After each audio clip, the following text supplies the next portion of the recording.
All right. We are live. Hello. Hello, my friends. How are you doing today? Oh, talking to us. Oh, we good. I mean, unless Yeah. I'm talking to the voices in my head, but yeah. What have you guys been up to? How's your Sunday been going so far in your weekend? Who goes Go first? I mean, I go first. whoever goes first, whoever speaks up, that's who. All right. Well, let's just start with me. So I just auditioned for an anime. Nice. Yesterday. Yeah, I auditioned up to like 7 characters. Sweet. Hopefully to land one, but That's if the not, hope. that's okay. Hopefully my name's on the email list, and you know, Maybe even if you don't land something on this project, maybe the casting director will keep you in mind for something else. That's always yeah, the yeah, positive thing about. That's really what I'm like. Just keep me on the email list if anything, and more opportunities will come. Mm-hmm. But yeah, I just helped my friend move in a good amount of the hours yesterday, and after that, I just did auditions, and it's just been busy with work. It's rather uneventful outside of the auditions. Mm-hmm. So that's it for me. What about you, Greg? How's your weekend and week been so far? The week admittedly was a little rough, but there's always ups and downs. But the weekend's been nice. Went to, hung out with some buddies, played some Card Fight Vanguard, hit up a bar not too far from here called Guild Hall. Mm. Which is a really cool place, actually. It's a bar that has a whole bunch of tabletop games you can play there, or you can bring your own. Ooh, that's really cool. It's also like a really good name for a bar. Yeah, and they stream all their TVs. They got a bunch of TVs everywhere. They stream esports and streamers and whatnot. And they got good food. They got lots of drinks. It's really cool. I'm glad they're still around. I wasn't sure if they were going to make it past past 2020, but luckily they're still around. Well, shit, Greg. Now you got to take me to that bar. Fuck, that sounds Sure. cool. Anything else? First time there in 2 years. 2 years, damn. Yeah. Anything else besides that for your week, in your weekend? Well, there's of course all the anime and stuff that I watched, but otherwise, I was gonna watch Suicide Squad. That had to be postponed. It is very good. It looked fun. I just honestly, I just did not feel like going the night that I was originally supposed to go. So I'm like, I'll just go another night.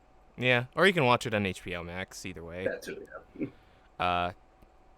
I'd be more inclined to go to the movies if they bring back the social distancing.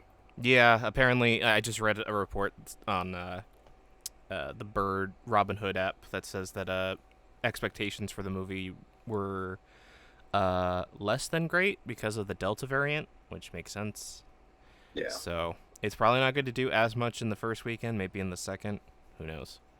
But I can confirm after watching it, it is a very, very good movie. That's cool.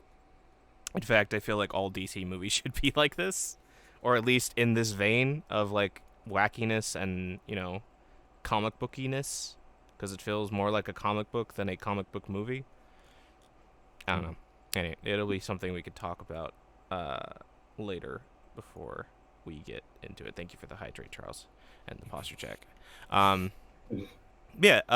So then let's get into our real last 2 weeks. So since you went first, Charles, besides work and besides the auditions and moving that you did this week, has there been anything else that you've done in the last 2 weeks since we last talked?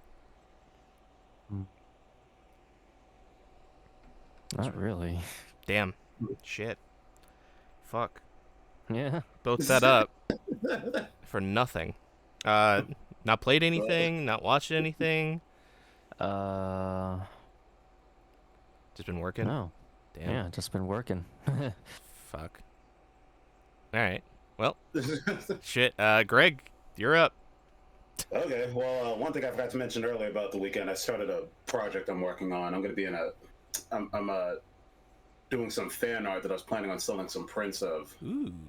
Nice. And basically just combining Pokemon with some of my favorite Shonen Jump characters. Ooh, cool. So I think that'll be a lot of fun.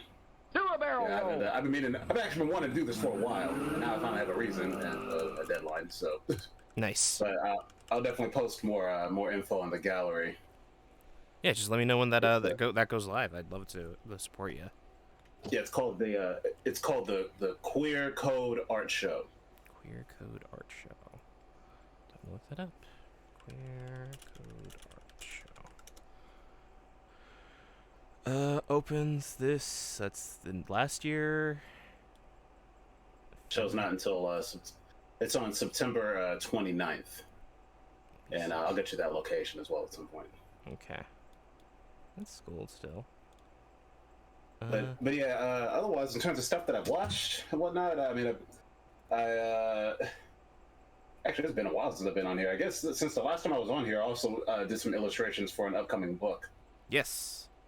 Called Caregiving with Love and Joy. And it comes out, well, I'm not allowed to post any artwork for it, but I can say the book is supposed to be coming out next year. It's a book about caregiving. Nice. You know, for family members and whatnot, for people with Alzheimer's. Mm-hmm. And I did all of the chapter illustrations for that.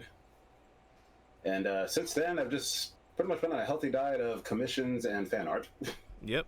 But also considering cutting a voice demo at some point too, which hopefully you can assist me with. Yeah.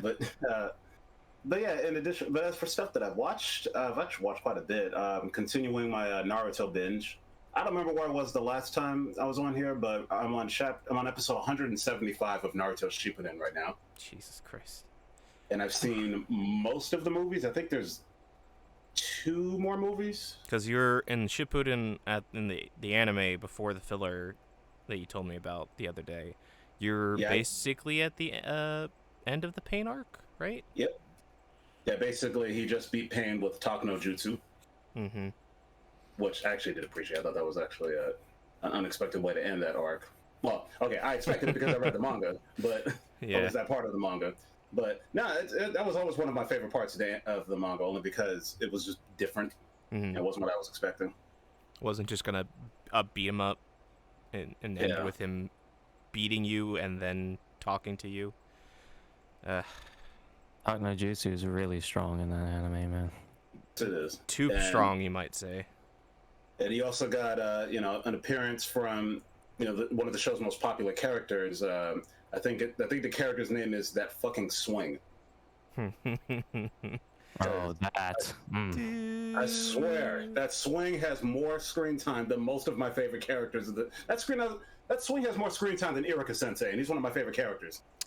I want to say that people actually counted how many times that Swing has been in the show. Let me see if I can Naruto. Swing. I mean, if you count the filler, you're gonna be counting for a while. Yeah, right. Naruto Swing appearances count. Oh, wait, somebody actually did that. That's I funny. feel like I did, but maybe I'm wrong. I would not be surprised. Giant Swing Narutopedia. Damn. It has its own. Oh, hold on. No. Damn. I thought Swing has a Wikipedia page. I thought it had its wing, but no, it's just an attack used by the Raikage. I'm like, damn. I was really excited. Who is one of my favorite characters, by the way. Oh, he's so cool. The Raikage and Killer Bee, those two are dope. Fool, you fool. Yeah, Killer Bee's awesome. One of the few guys that beat Sasuke up.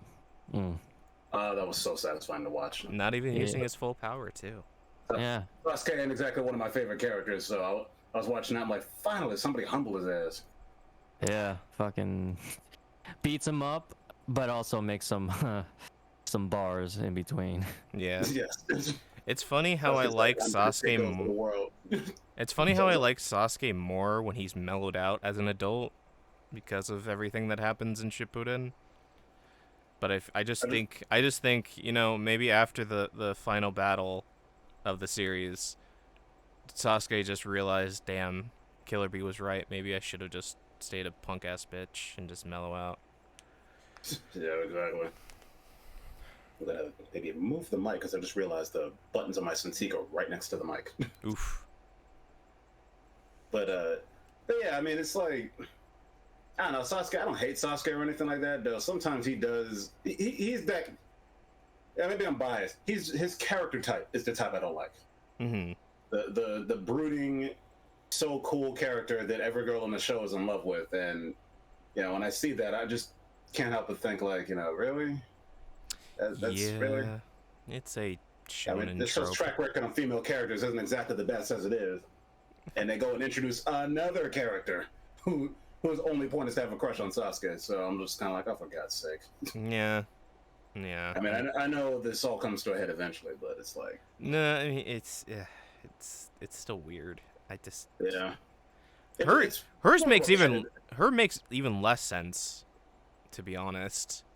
Because like she looks like she's too old for him anyway.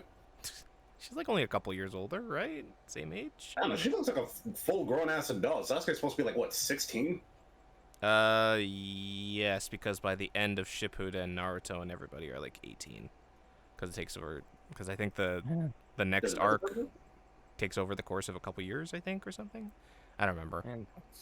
The part that I'm at the manga right now, Naruto just learned how to control the Nine Tails. Damn. Wow. Do you mean by control? Do you mean befriend, or do you mean Talk-no-jutsu? Do you mean which control do you mean? Well, he met up with Killer B, and Killer B basically took him to some place, and he. Oh, that's not full control yet. No. Okay. Partial control. He met his mom. Yes. Right. Okay. Yeah, So he took him to Killer B took him to meet the Yoda Island. Pretty much. And he had the reflection, right? That was the thing. Yeah. Yeah. I thought that was a cool arc, actually. It's really cool concept, and I really like that we got to meet Naruto's mom. Yeah, I almost wish she had a lot more screens. I wish we got to see a little bit more of her, because she's like a cool character, actually. Hey, guess what? There's a movie for that. I guess. Well, I figured I just watched the one with his dad, the Lost Tower. Mm-hmm. Which actually I really enjoyed that one too. It's one of the good ones. There's another movie that's basically Road to Ninja. It's not Road to Ninja. Is it Road to Ninja? Is it the one where the next one I have is I think I still have to watch Blood Prison and Road to Ninja. Because there's Blood Prison. God. The one that I'm thinking of is the movie where Naruto and Sakura get transported to a different timeline where instead of Naruto being the son of the fourth, it's Sakura is the daughter of the fourth, and like not the actual fourth Hokage. Like her parents are the fourth Hokage, and her parents are dead, and his parents are alive, and everybody has different personalities basically. I keep forgetting she has parents. That's Road to Ninja. Is it Road to Ninja? Okay, I didn't remember what the name of the movie was called. I mean, it seems like everybody else's parents are some like cool ass, ninja group or whatnot, and Sakura's parents are just non-existent. Yeah, basically. It's like Kingdom Hearts. I forgot that he had parents too. The whole cast. Wait, they have parents? They have parents in that one scene, and I thought they were just all orphans living on an island because it's Square Enix. I don't know. But yeah, that movie is probably my favorite, just because after meeting the fourth and his wife, it was really nice to actually allow them to spend time with Naruto, and obviously that leaves an impact on him. Yeah, that's cool. Yeah, definitely looking forward to that one then, because I think after those two movies, then I finally get to watch The Last and Boruto. Yep. And then you can make a decision on whether you want to continue watching Boruto. Well, the main reason I'm even doing this marathon is because I'm really curious as to where they're going to go with Boruto, given that they switched authors recently. Yep. No. I don't care. For better or worse, I'm just very curious, because it puts it in a very unique position, where it's like, how much of this is canon now? And yeah, I'm just curious. I want to see where they go with everything. Mm-hmm. I can understand that curiosity. But you haven't even finished the manga yet, so maybe that curiosity will diminish by the ending of the original series. What, like 180 chapters left, I think? Mm-hmm. But yeah, otherwise, what else I've been watching? Still keeping up with Pokemon and Detective Conan and One Piece. My usual weeklies. Mm-hmm. Yeah, One Piece is at its absolute best right now, in my opinion. Are you in the Wano arc or whatever? Yeah. Oh, The okay. No whole arc spoilers, please. I'm at the end of Big Mama's arc right now. I'm not gonna give away anything. I'll just say it's just very, very good. Like everything's just top notch right now. I'm excited. We just got raided by Muffin Mouth 87. Hello, everybody. Hello, everyone. Muffin, thank you so much for the raid. I'm just gonna do the show moment just so everybody can understand what's going on. But hello, everybody. My name is Shane. I am a variety streamer and voice actor. This is my friend Charles, who is also a fellow voice actor, and this is my friend Greg, who is a fellow friend and artist, very talented artist.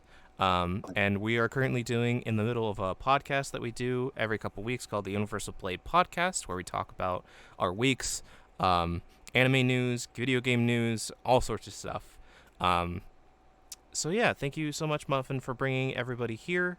If you would like to support the channel, please refresh the page in the web browser, or click on my profile picture, or remove the URL thing of the referral part, or if you're on mobile, just refresh the page. If you can't stay, totally understand, but if you got a lurk, totally understand, but thank you so much for the raid, Muffin, once again. And yeah, sorry about the little interruption. Just want to make sure that everybody's continue where you were going. I forgot what you were trying to say. I know I was talking about weekly anime, and we're talking about One Piece. Yes. And how the arc is, the current arc that they're on, I think, is the best arc of the entire series so far. And apparently, actually forgot to mention, as Sergio Oda mentioned that I guess he said the next arc is gonna be the biggest war ever in all of One Piece. Jesus, really? I was like, wow, that Paramount War, that's gonna be a hard one to top, but I believe he can do it. Yeah. Oh, God. I'm never going to be able to get to One Piece until it's over, am I? So much stuff to do. You got time, because it's gonna go on for at least 5 years. At least, Jesus Christ. The manga, anyway. The anime probably going a little longer, but... Jesus Christ. Yeah, well, I'm stockpiling all of my anime episodes. Yeah, at this point, might as well, right? Just read the manga and then get excited. I binged through the episodes way too fast. Just, It's that empty feeling you get when you catch up. Exactly, and I don't want that, so... That's how I felt when I caught up with One Piece. I was like, wait, there's no more One Piece? Exactly, you gotta wait another week? Come on. It's the only problem with weekly, is once you catch up, you use the whole of weekly like, what series. do I do now? Yeah. It's like, hey, Naruto! Anyway. Yeah. Oh, no, not Boruto. Or you can just watch another show. I mean, the new JoJo's coming out this summer, but we'll talk about that. We'll talk about that. Did you not? Definitely. Oh yeah, Greg, did you not see the trailer? You know what? No, I read the promo, but I didn't see the trailer. Okay. Let me find the trailer for you. Yeah, it was on Anime News. Actually, I pulled up on Anime News Network right now. But maybe I'll give my live reaction when we get to that part. Yeah. What do you want me to send it to you? DM or? I got it up right now. Okay. Do you have the one with the English subtitles? Yes. Okay, just making sure. Fuck yeah. But otherwise, let's see. I started Beastar season 2, but I'm only one episode into it. So, and also, I'm watching a show called Bofuri. I think I was watching that last time too. I took a pretty long break from it. That's the full title, something like "I don't want to get hurt, so I'll maximize my defense." Oh, I've heard good things about that show. It's actually kind of great. To be honest, it's actually very good. It's very entertaining because it knows what it is. It's just people playing an MMO and having fun. That's it. There's no stakes. Mm-hmm. It's just the main character just happens to have exploited, found an exploit, and, leveled up really quick and whatnot. And it's just silly stuff. I like it, actually, because I feel like there's a lot of fantasy anime now, way too many, if you ask me. And almost all of them can't seem to decide if it's a game or not. And I think it makes sense because, a lot of people, their whole generation, their exposure to fantasy was probably the Lord of the Rings, whatnot, and then another Earthsea and whatnot. And then there's another generation, their exposure to it was probably Dungeons and Dragons. We see that a lot too. And, this generation, their exposure was, Dragon Quest and JRPGs. So that's where that comes from. But to me, it only becomes a problem when they can't seem to decide what it is. That's one of the problems I have with Grimgar, which I did enjoy. But it's like, wait, is it a game or not? Yeah, I feel like that's a problem with video game world MMO anime and manga. Like, I think that's the big problem with Sword Art was that the concept that the creator came up with for the world is cool, but the execution and the video game-ness is garbage and trash. Like, oh, you could just level up a skill that gives you like godlike regen. How's that fair? You know, that doesn't make any sense too. It's Because Kirito willed it. Yeah, because he's the beater. That's why everybody, including his sister, is in love with him. Yeah, He's a beater. Or Yeah, not beater. good up. Oh God, why did the Japanese come up with like the worst words to choose for their English names? So a beater, that's like, I'm cool with beater. Where I got a problem is his sister being in love with him. I'm like, you know what? No. Don't care if it's They're cousins. They're cousins. But no, actually, that's another one I finished not too long ago. Sword Art Online, all of it, the entire franchise, Yeah. No. Yeah. all of the anime, the movie. Okay, not the whole franchise because I didn't read any of the books, but yeah, I watched all of the anime, including the spin-off, and I watched the movie. And admittedly, I did like all of the Gun Gale stuff. I thought that was cool. Gun Gale stuff's best part of the entire show. The spin-off Gun Gale series is really fucking good. Yeah, I like that one. That one did not go in the direction I was expecting. That was a lot of fun. Yeah, and funnily enough, That's not written by the same authors, so that's why it's better. Now, I just remember, wondering after a while. I'm like, okay, as somebody that is not particularly into shooters, I'm like, where are they going with this? Where are the stakes? And then a few episodes in, I'm like, oh, okay, Mhm. all right, clever, that's cool. But Alicization, I'm gonna be real. Alicization was a little hard to get through. It's Same thing. I'm like, where are the stakes? And it's like, well, they're AI and they have souls. I'm like, okay, yeah, but for real, where are the stakes? The first episode was interesting. It's like, okay. Yeah. It's okay, so it's okay, this is he's going back, but he doesn't remember anything, and he's like starting off a new like life and stuff. And oh no, he gets stabbed and now he has to, recover or some shit. Finally, Kirito is about to die in real life for reals this time. Okay, I am sold. And then a couple episodes in, and it starts becoming Sword Art Online. I'm like, God damn it. Fuck. Shit. But yeah. It's kind of like, it was like, why? I got to a point once I realized, like, oh, wait, this is the rest of the show. This is just what this show was going to be. I'm like, oh, okay, I guess. But after a while, I did start to enjoy some of it. Like, once they started bringing back the characters from the previous shows, that's when I started enjoying it a little bit more. Yeah. And then by the time they finally got toward the end where they were actually doing the war, I'm like, okay, here we go. Now we got some stakes here. Now we got some cool action. But, I also kept in mind that Sword Art Online is one of the most popular anime in the world. So for whatever they were going to reason. make that last season last as long as they could. Yeah, just money go into budget, money go into animation, make It money. definitely got that. It definitely had that. We're going to split the last arc into two. Into 2 seasons, the way a lot of young adult novel adaptations tried splitting their last part into 2 because Harry Potter did it. But otherwise, in general, I can't say that I regret my time with Sword Art because there's too many times where I legitimately enjoyed it. But Yeah, fair enough. I'll just say that I am looking forward to the progressive movies because I know that these are supposed to be, a different take on the series. They're supposed to be the better take of the series. Cause Yeah. it's everything that Yeah. it's everything the authors learned over the last decade of writing.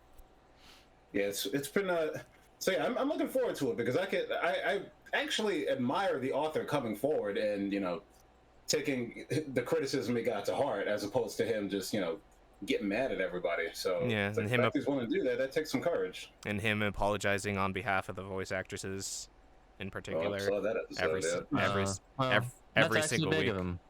Yeah, because That's big so of him to basically, do that. basically, the author says like he when the scenes come up and why like he gets criticized about it, he's like, yes, I understand that I relied too heavily on this trope slash technique too much, and he I mean the like writing style of like damaging a woman to increase stakes or something to make the male character Woman want in the to fridge. yeah, woman in the fridge, basically.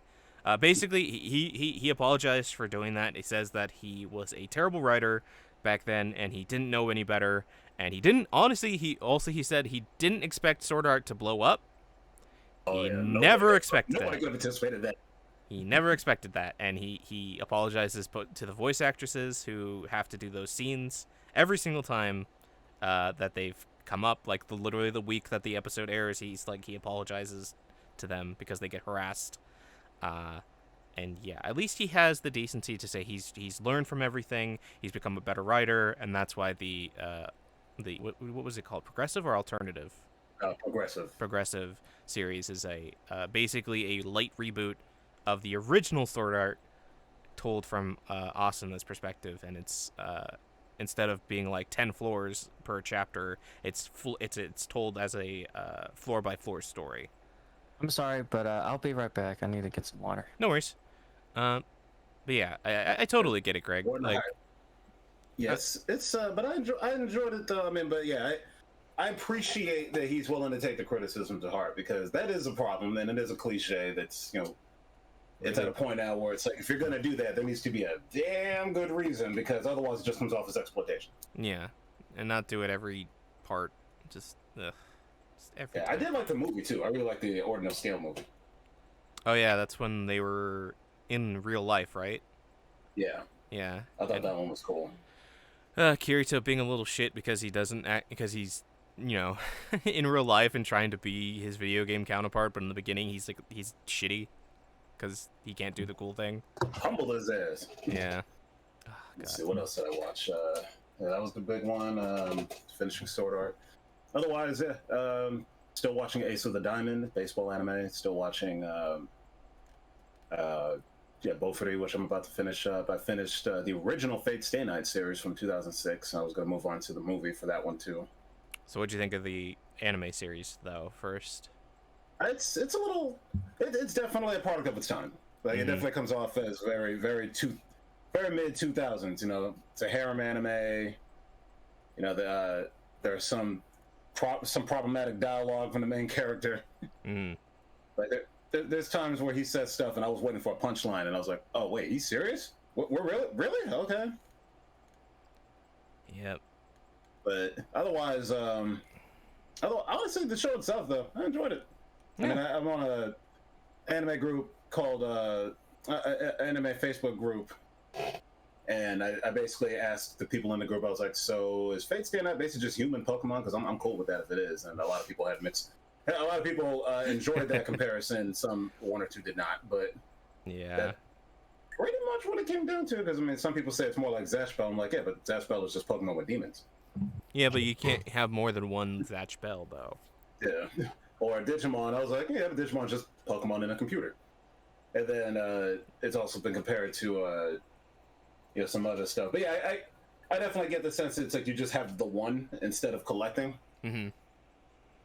But, you know, you still summon them. Actually, no, the one dude had more than one, so he kind of collected them. Like, it really is human Pokemon. But no, I enjoyed it. I thought it was cool. I'm back. Welcome back. What's up? I was telling him I just finished watching the original Fate Stay Night. Ooh. And that was cool. Is it comprehensible as a singular story? Eventually. Damn it! But the first episode, no, yeah, as a singular story, yes, it is. They make it pretty. After a few episodes, I'm like, okay, I get it. Wizards get these servants who are like historical or fantasy figures or whatnot, and then they're all historical figures, and the historical figures have a battle royale. Mm-hmm. It's like, okay. So the only thing I know that is to expand upon that concept is that it's not just the historical figure, it's the historical figure from both reality and fiction combined. So like so that's why like, and then, you know, dumb waifu reason shit. That's why. Oh, of course. Or King Arthur is a woman because she will sell more action figures. Or she'll sell more figures than a male. And she'll sell more doujin mangas too. Yeah, we can put her on the cover. Of course you know that, wouldn't you, Shane? I wouldn't know that. It's the internet. It's Japan. It's just true. Everybody knows this. There's too many fucking what is she called? Saber? There's like 7 Yes. Sabers. They all look the same, but they're all different people. Saber Red, Also- Saber the Red. God. Well, it's because Saber Moon. Yeah. That made that up. But No, he wouldn't. I wouldn't be surprised. You wouldn't be surprised. What were you gonna say, Charles? I was just to say Saber's just the class they all are. Like there'll be like historical figures or mythological figures, and if they fit into the mold, they'll become whatever class they they are. And Saber is one of those classes. So there's Sabers, Archers, and Rider, and many other ones as well. But I don't know why nobody cares about that. Saber is the waifu that has the same face but different clothing. Yeah. It's, it was but actually yes, as a single standalone story, yes, it does work. Like there's no point where they did the thing where it's like, oh, you got to watch this show to know what this is. I mean, maybe there was, but if it was, it didn't affect. Unlimited Blade enjoyment. works. Yeah. Unlimited Blade works. You kind of need to know what happens in Fate Stay Night. Fate which is one of Zero. the I'm reasons- sorry. Fate Zero. Fate Zero? Yeah, Yeah, I haven't gotten to that one yet. I think that's the next one that I watch after the movie. But it's I'm looking forward to it because it's kind of like the next thing. Because Sword Art was that super popular anime franchise that it seemed like everybody saw it except me, so I watched it. And Fate's kind of the next one, and hell, even after I'm done with Naruto, I said I was going to watch Yu Yu Hakusho. Fate is more good. I would say more popular than any of the shows combined, since it's like its own economy. Pretty much, Basically. They may have a convention. What was it? Hold on. Like I remember clearly, like Fate series global worth 4 billion as of last year. Still not as big as Pokemon though, which is the most selling franchise. Obviously, but $4 Which- billion just with the mobile game. just the mobile game alone. Just the mobile game alone made $4 billion last year. Yeah. Wow, because people love their waifus, man. That mobile game. They like. Well, I believe there's also like in Japan you can actually print out your waifus onto little cards and stuff. All right, people, we're going that extra step now, aren't we? Yeah. Axioxpath, thank you for the follow. And so Japan is always going to have like crazy stuff for your waifus and stuff, but Jesus Christ, $4 billion just on a mobile game. That's a lot. Oh my God. I'm not surprised. Me neither. Otherwise, I don't think I left anything. I think that's the last thing I think that I watched of note is I think last time I was on here gushing about a series called Natsume's Book of Friends, Yes. and I finally finished it. It took me a while to finish it because I was like, well, once I watch these movies, it's over. Man, how do you have all the time to watch all this? Holy cow! Well, for one thing, I haven't been on the show in a few months. Oh, But also, this isn't just the last week. This is like the last several months.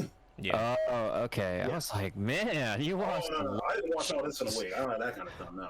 Yeah, Greg is not like me who stays up until 6 a.m. unable to sleep, so I watch like an entire series.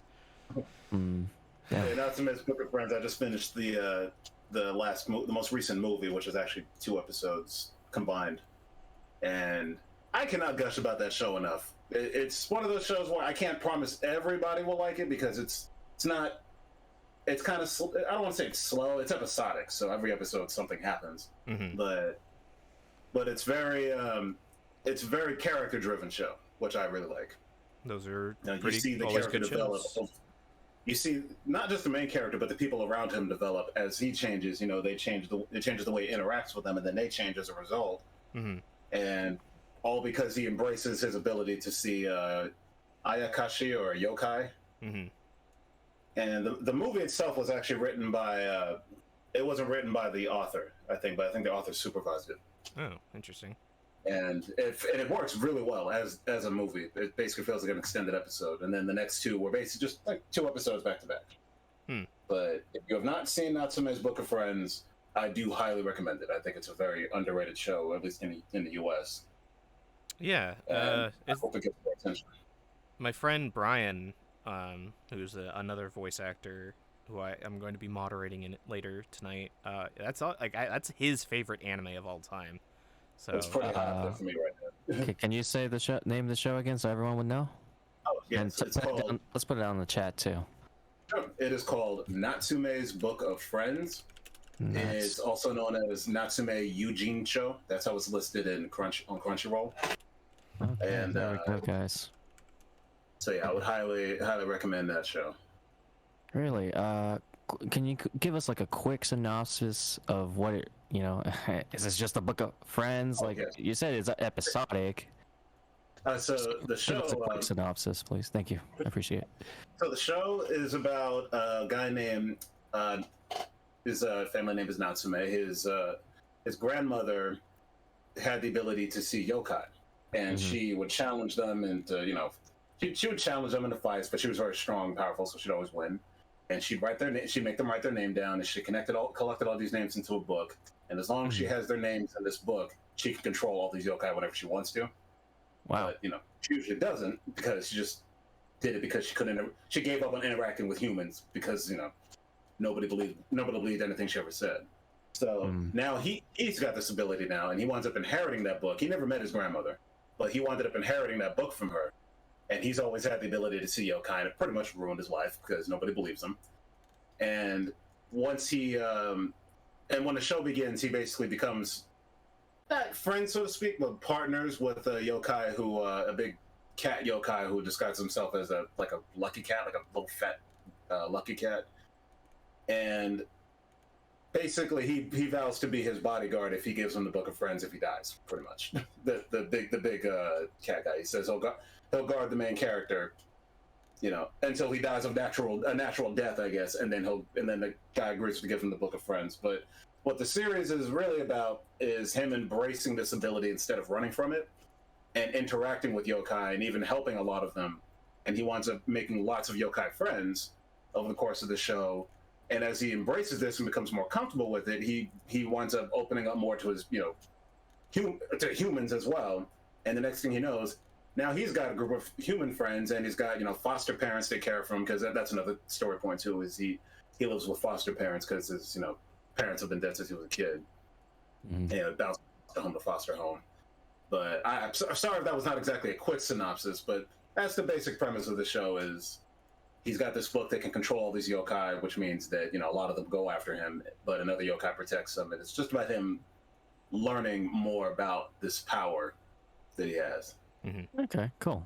It's a pretty long show too. Actually, it's been around since 2008, and they do a new season every few years. So the most recent season was season 6. That was like 3 or 4 years ago. So we're about due for a new one, but they've made 2 movies since then. And the movies haven't like concluded the story yet, right? So it always leaves it open for like more stuff. Yeah.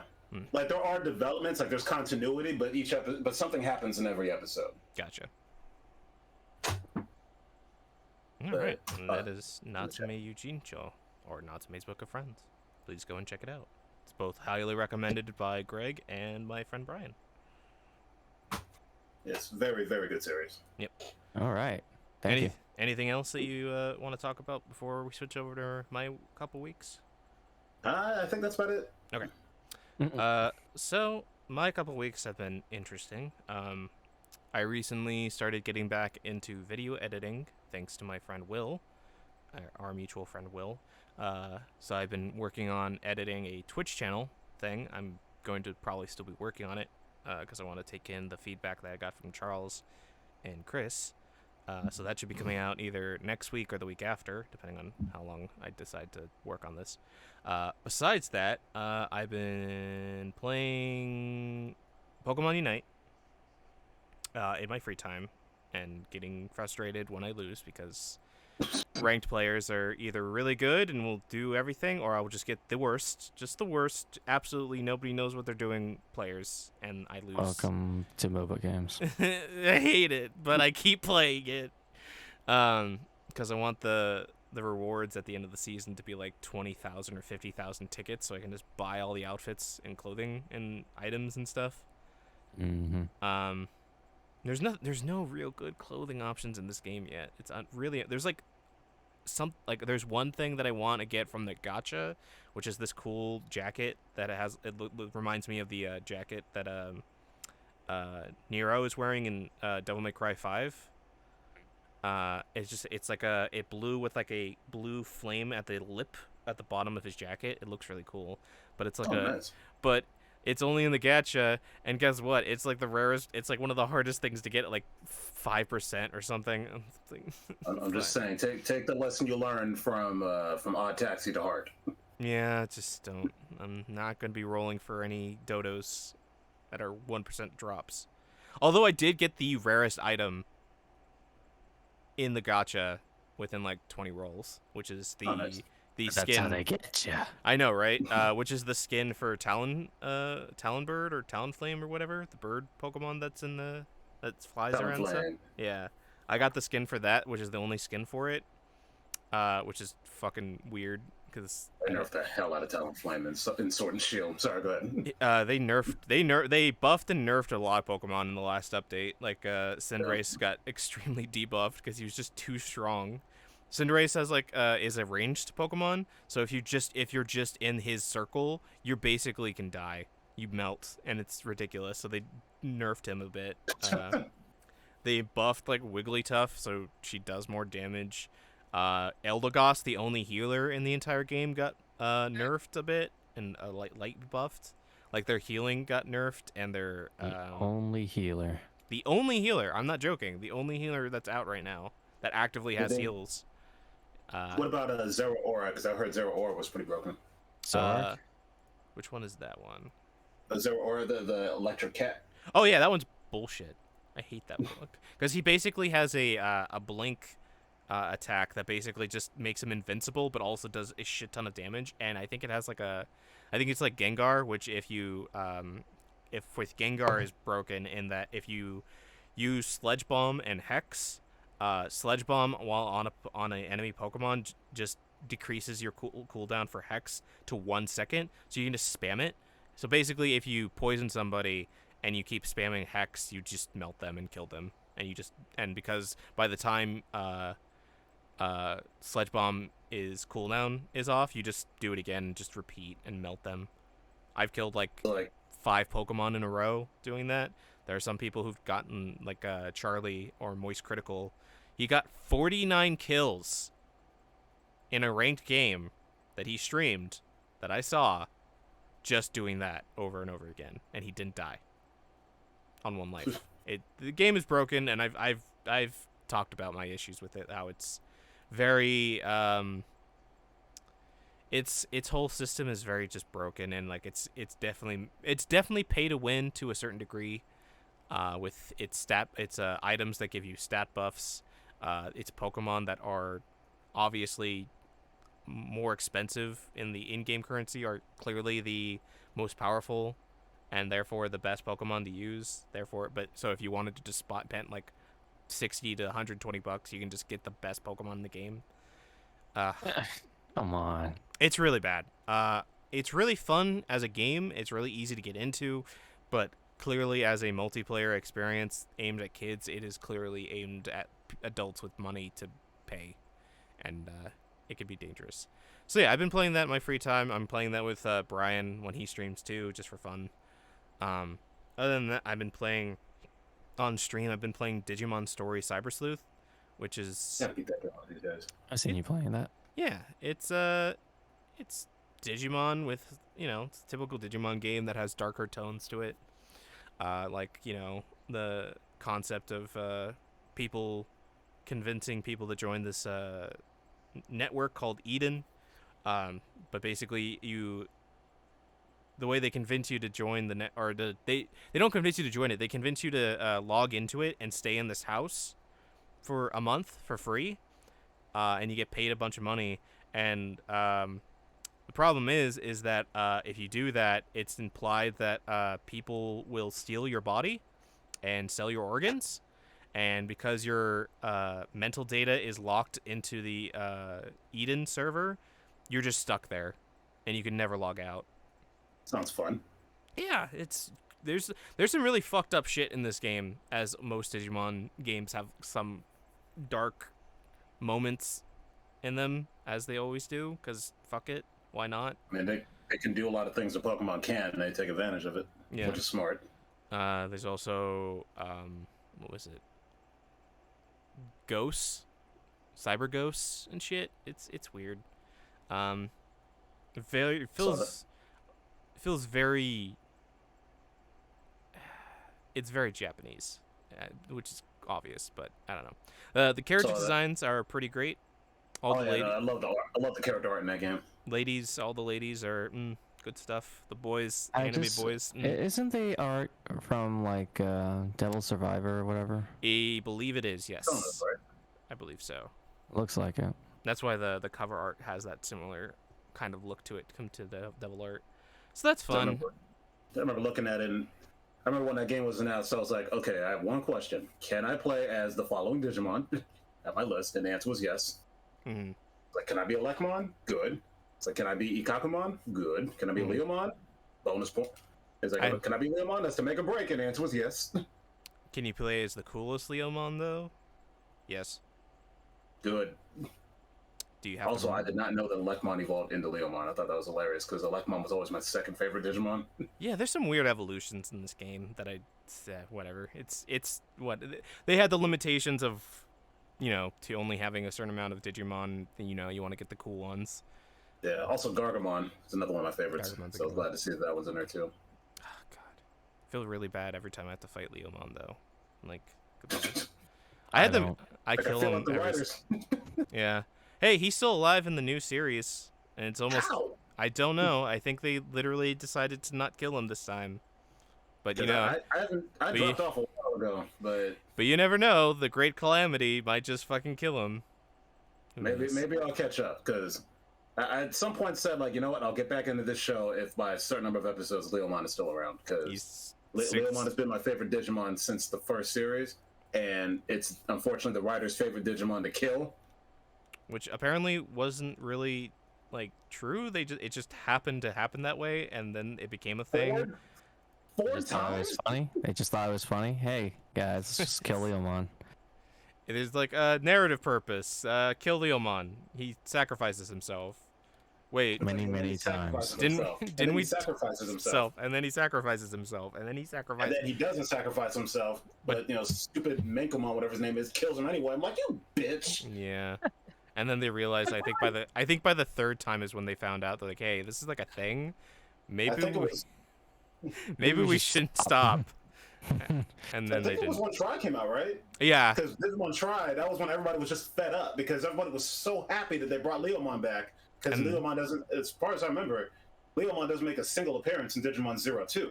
Mm-hmm. So and I think it was the first time we'd seen him in that continuity in so long, and then they killed him off again. Yeah, and I think that's when people were begging them to not do it again, because when they heard about the reboot in Adventure, they're like, please, for the love of God, please don't kill him again. Yeah, I share that hashtag. Stop killing Leomon.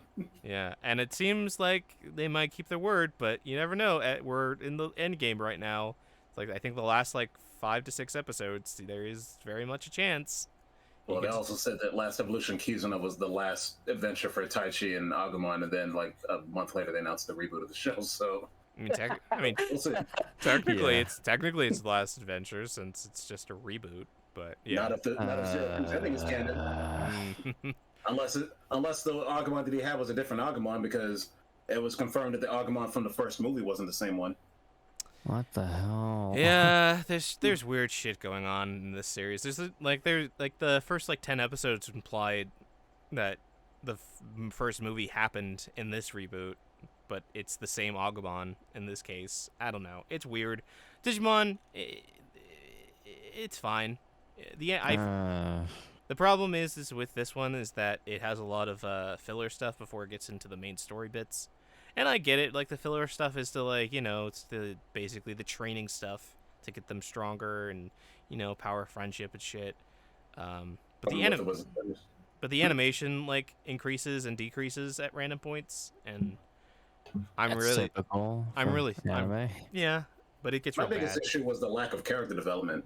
Yeah, It was that just I would say everybody except for Tai gets character development to some because it extent. seems like everybody. It almost felt like they assumed that you saw the original series, Mm-hmm.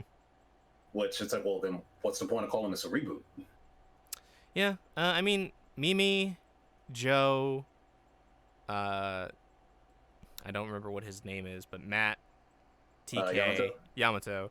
Yeah, Yamato, TK, Sora to a certain degree, all have better character, like just better characters in general from the original. In my personal opinion, they're not nearly as annoying and or pieces of shit kids.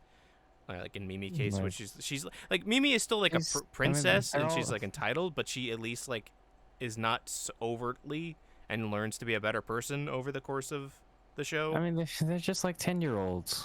Yeah, which fair again, fair. Oldest sounding 10-year-olds ever, at least in Yamato's case. Yeah. How old are you? I'm 10. Yama Tikare.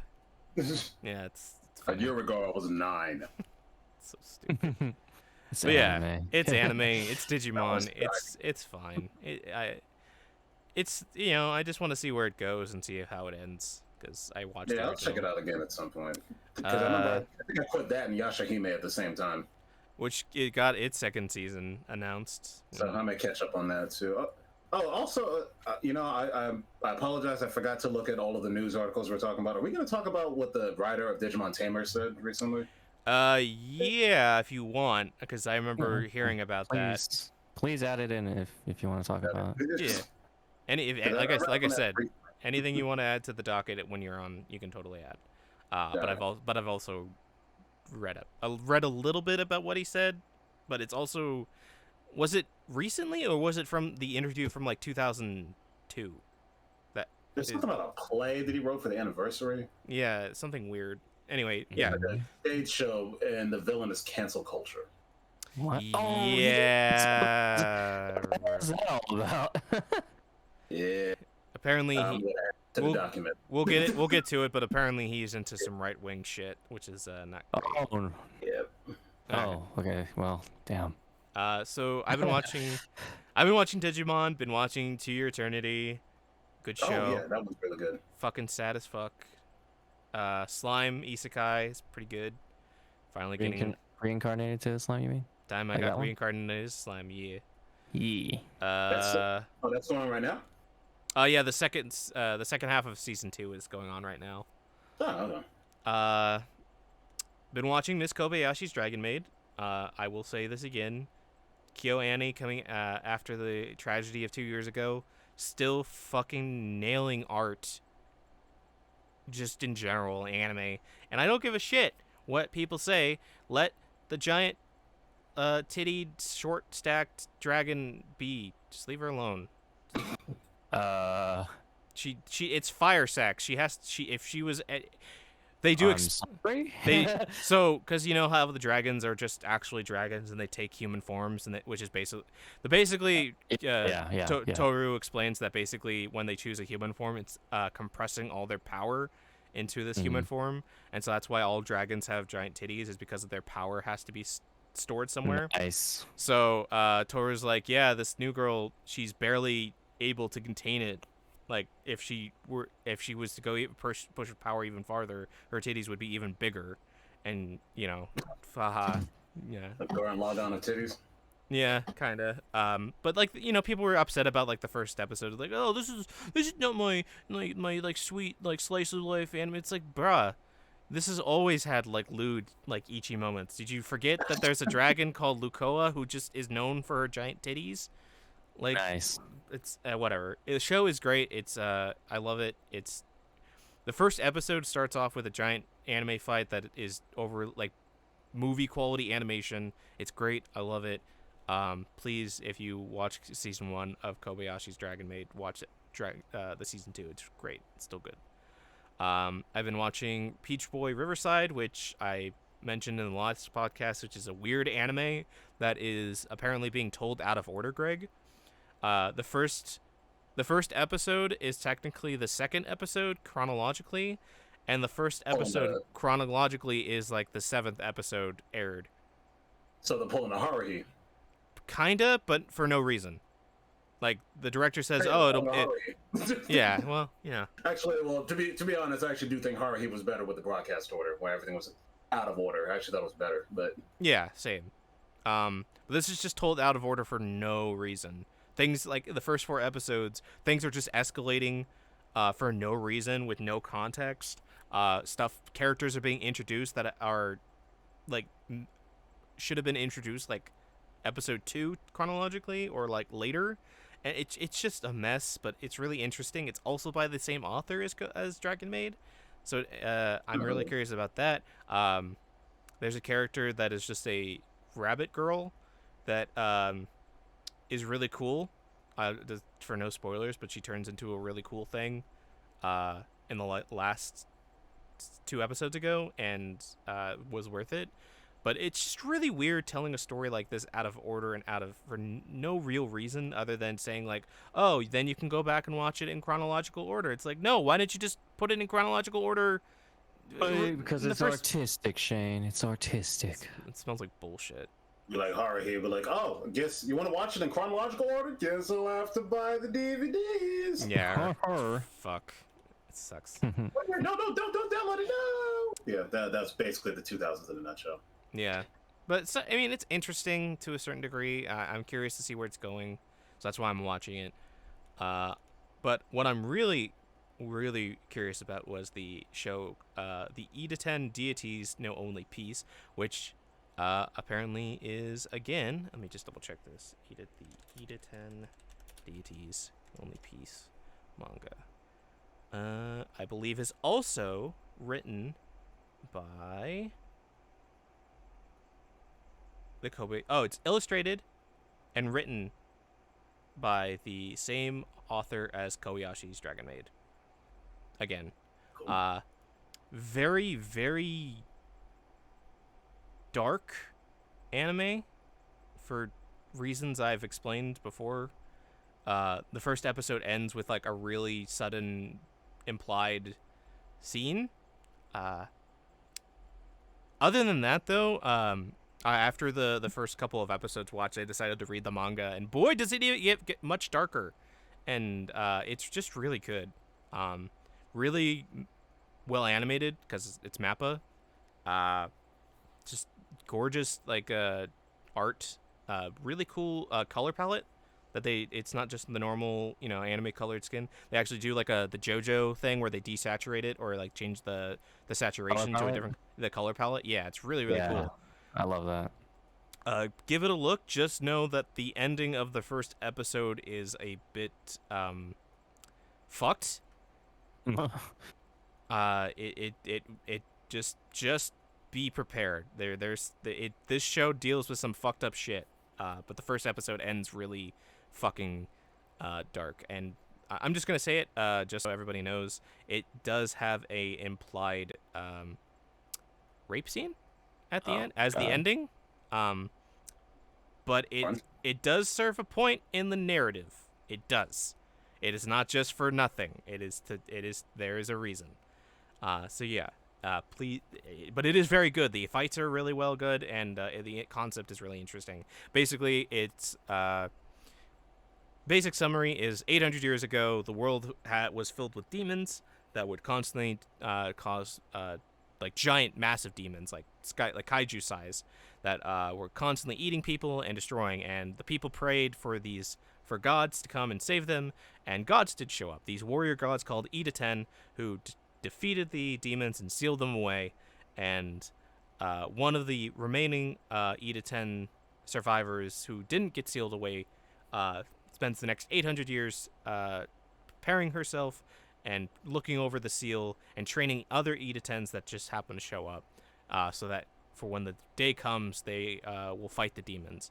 But over the course of those 800 years, she's trained 2 people. One named I forget what his name is. Hold on. Let me the summary. fuck, they don't tell what the name is. God damn it. Basically, she's trained to. She's trained to Idatens. One is the one that she's currently training, which is this shitty little kid-looking dude who constantly, when they are running across the planet at speed of sound, calls her a ugly old grandma bitch. Nice. When he does that, she literally beats the shit out of him and literally brings him to the point of death, because training. It's also not a good idea. Yeah. So she's been training him for the last 80 years, and he has some friends that are other gods and stuff. And it's been peaceful. There's no demon attack, and they find out that the humans that there's humans nearby, and they're digging up what looks like the body of a demon, and stuff ensues, a battle ensues, and they find out that, hey, maybe the demons are still alive after all. And so they basically it just involves them figuring out what to do with that, as well as there's mysteries going on with a certain character, implying that maybe he's more than what he appears. Yeah, it's just really good. I highly recommend watching it. Just a heads up on that first episode's ending. That's all I want to say. I've been watching I'm Standing on a Million Lives, which is good. It's fine. I've been watching this rom-com comedy called Girlfriend, where the basic premise is that the main character has a girlfriend and is very active about being he has one brain cell, and that one brain cell is dedicated to loving her. He goes out to have lunch on the rooftop one day, and this other girl comes out and confesses to him. And that one brain cell has to separate into two, but only half of one brain cell. And so he finds her cute and really loves her cooking and falls in love with her and becomes a two-timer. So he basically says he wants to date them both. So the way he does this is that he goes to his first girlfriend and introduces to the other girl, and he's like, oh, what do you think of her? She's like, oh, she's really cute. And he's like, oh yeah, what do you think about her cooking? He's like, oh, it's really good. And he's like, okay, I want to date her. And she's like, what? And she's like, yeah, I want to date both of you at the same time. Is that okay? And she's like, no, and beats the shit out of him.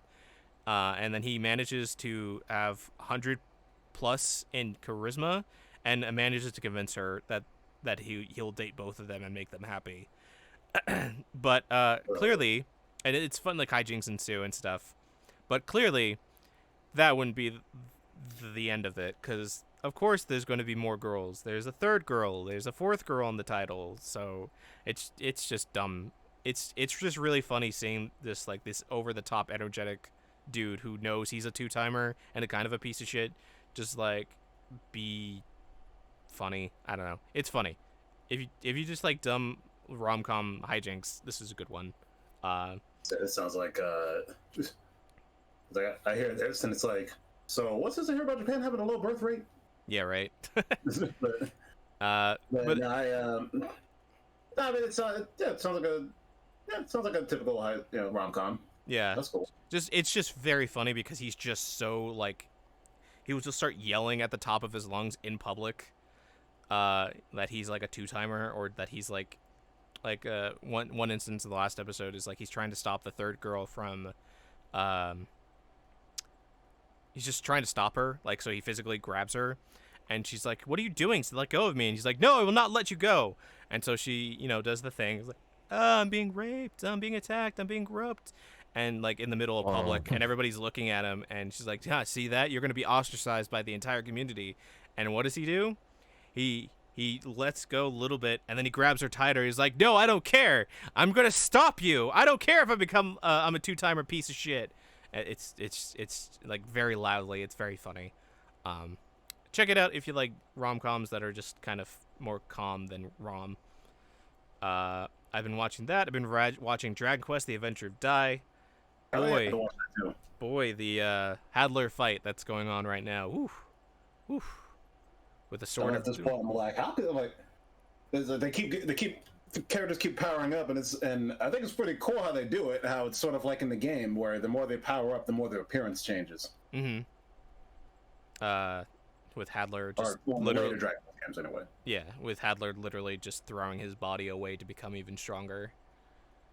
It's really cool. Very like they're like true rival. I'm like, he's 12. yeah, he's a kid who didn't know anything about the world until like maybe a couple months ago. Yeah. But fuck. Look what happened. He erased his memories. He turned back into a little ass kid. Yeah. God damn. The animation in this last episode was fucking not Dragon Ball esque, but very close to getting like the Dragon Ball budget. It was really fucking great. They're doing a great job on this show. I'm really enjoying it, and something tells me I'm gonna wind up by the end of this show. I'm probably gonna wind up playing Dragon Quest 3, which I've been meaning to play for the longest time anyway. I really wish they made a game based on this manga. Well, they got a mobile game coming out.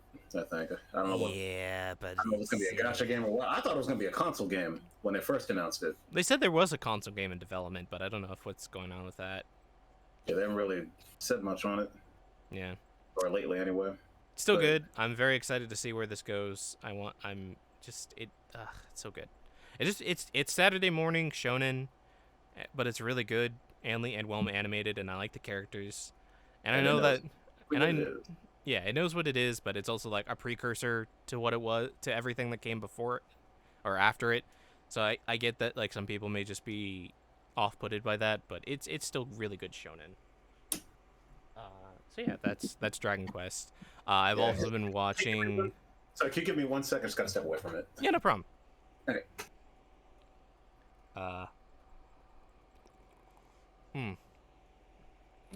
Just I don't know. Really like I just really like the characters of Dragon Quest. Dai, Boken.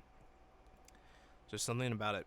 I don't know, maybe just the wanting to return to like a Saturday morning cartoon kind of feel for a show.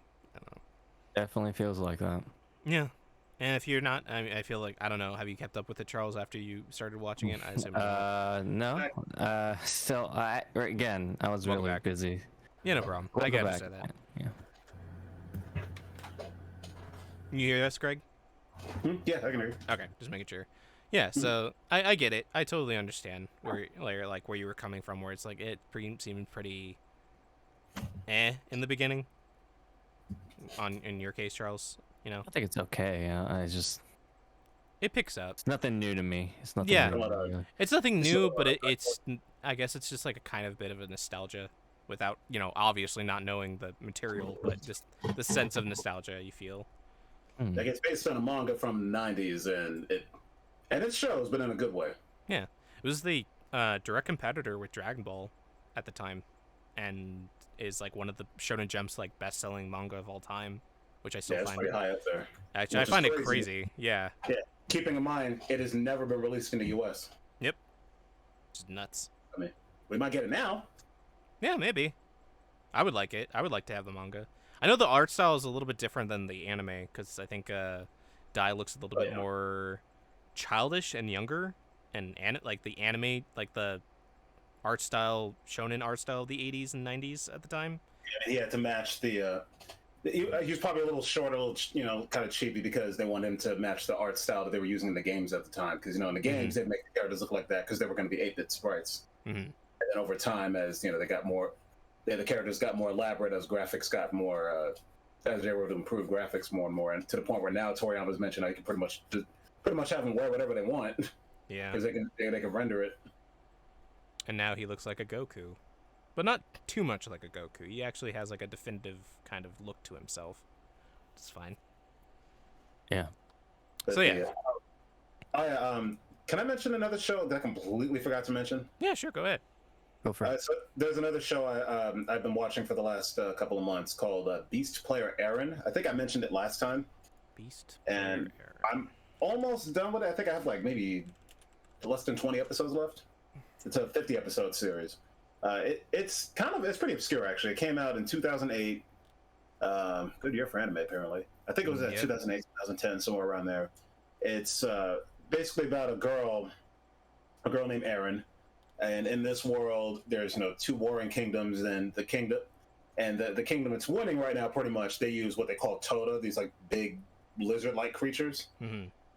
And there's also creatures called Beast Lords, but those are a little harder to come by, and they hunt Toda. But The main character here, her name is Erin. She lives in a village that raises Toda, and her mother is a bestiarian. She's the one that takes care of them and raises them.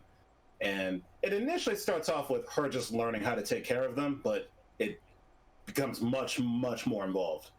And it was very heavy. It was clearly very heavily inspired by shows from, like the 90s, 80s, and 70s. The World Masterpiece Theater shows like Heidi and Anne of Green Gables and whatnot. It's very, and Romeo's Blue Skies. It's very heavily inspired by shows like that. Mm-hmm. So it takes its time developing its characters and establishing its world, and got a very unique look to it. Like the characters are designed to kind of look like characters from those shows, because that style eventually became the Studio Ghibli style. Mm-hmm. And the backgrounds are very highly. They look like illustrated backgrounds from like a cover of a book or something. They're very highly stylized, and show's got beautiful music too.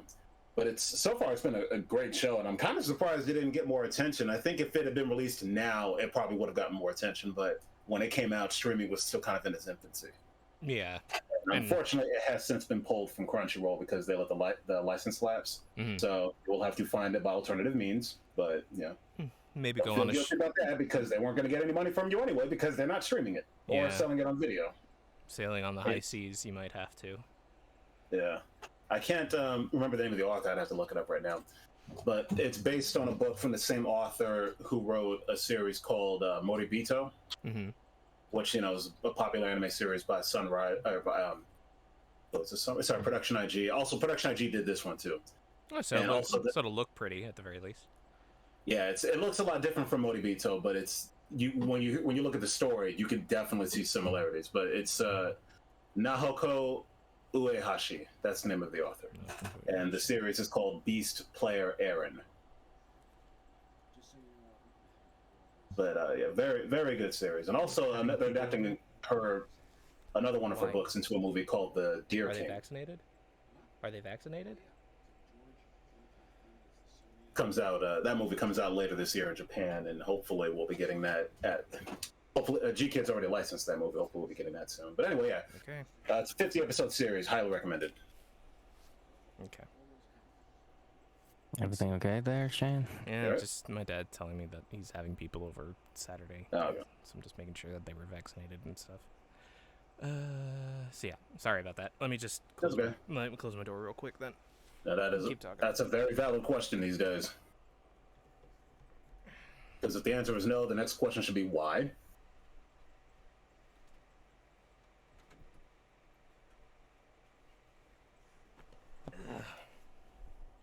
Offended any anti-vaxxers? Good. Yeah, good. All right, we're good. All right. So yeah, I'll give that the show a check. See if it seems interesting. I will also write that in the chat. Yeah. Is there any other shows that you remember that you wanted to talk to before I get back to it? No, I'm good. So I've also been watching Remake Our Life, which is a show about a dude who's 28 years old who decided to go to college for normal college instead of going to art school. And while he's worked in companies like a game development company that he basically had to do everything by himself, program, compose, all that stuff. He was fired from that job, and he goes back to live with his parents, only to get another job at this really well-known company. It's implied it's supposed to be like a Square Enix-esque kind of company, where he does really well. He meets his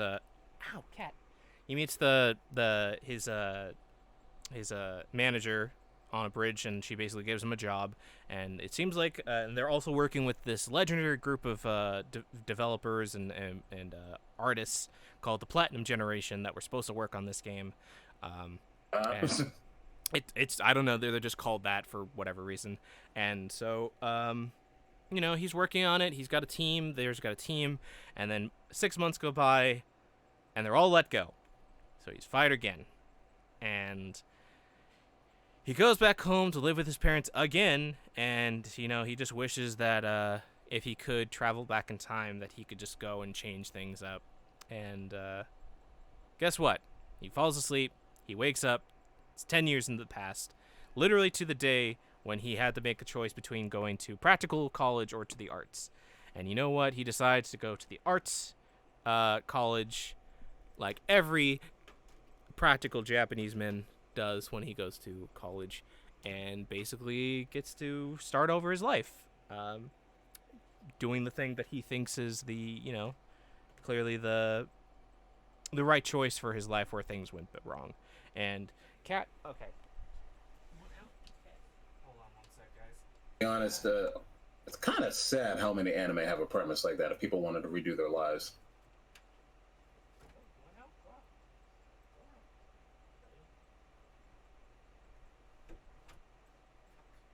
Hello? Hello?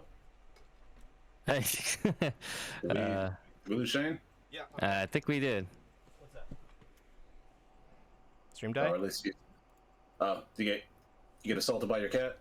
No, the cat was just, being a pest, and usually it implies that he wants to go out, so I just let him out the room. He gets to start over his life. He meets he lives with 2 girls and another dude in the same house. And he gets to start, working towards maybe getting a better life, because he already has all this experience making games and making movies and stuff. So he already has like a production background. So he's able to come up with like scenarios for like the projects and stuff that and solutions for that aren't like obvious. So like their first project they had to film a 3-minute movie, and when they go to film the production, they find out that the guy who was in charge of equipment accidentally ordered a photo camera instead of a video camera. So the solution he comes up with is that for the story, they just take snapshots and use that as like a way to tell the story. So like stuff like that. And he finds out that one of the girls that he's living with happens to be his favorite artist from the Platinum generation, he seems like he starts to think like, oh well, maybe there's other people from the Platinum generation at this school that he'll help with, and it's implied that like maybe the 2 other people that he's living with are the 2 other people that were part of that project that he was originally working on before he got fired for the last time.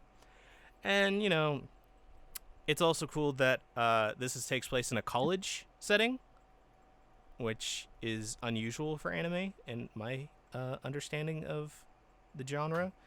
So things are actually happening in the romance department between these people, which is cool. One of the girls falls for him and kisses him and stuff, and their boyfriend and girlfriend. It's really good. I really like it. It seems to be a really good slice of life anime. And yeah, remake our life, or let's time travel 10 years ago and relive our creative and sweet youthful days. I think you stepped away for a moment earlier, but I was saying how admittedly I find it a little unsettling and sometimes a little sad how many anime have come out lately about people wanting to redo their lives. Mm-hmm. I mean, I think we've all had thoughts like that. Definitely. Because I didn't go to art college, and I think like, should I have gone to art college? But I've since gone back and it's like, okay, I know myself well enough to know that going to college at the age of 18 for me was just not a good idea at that time. Mm-hmm.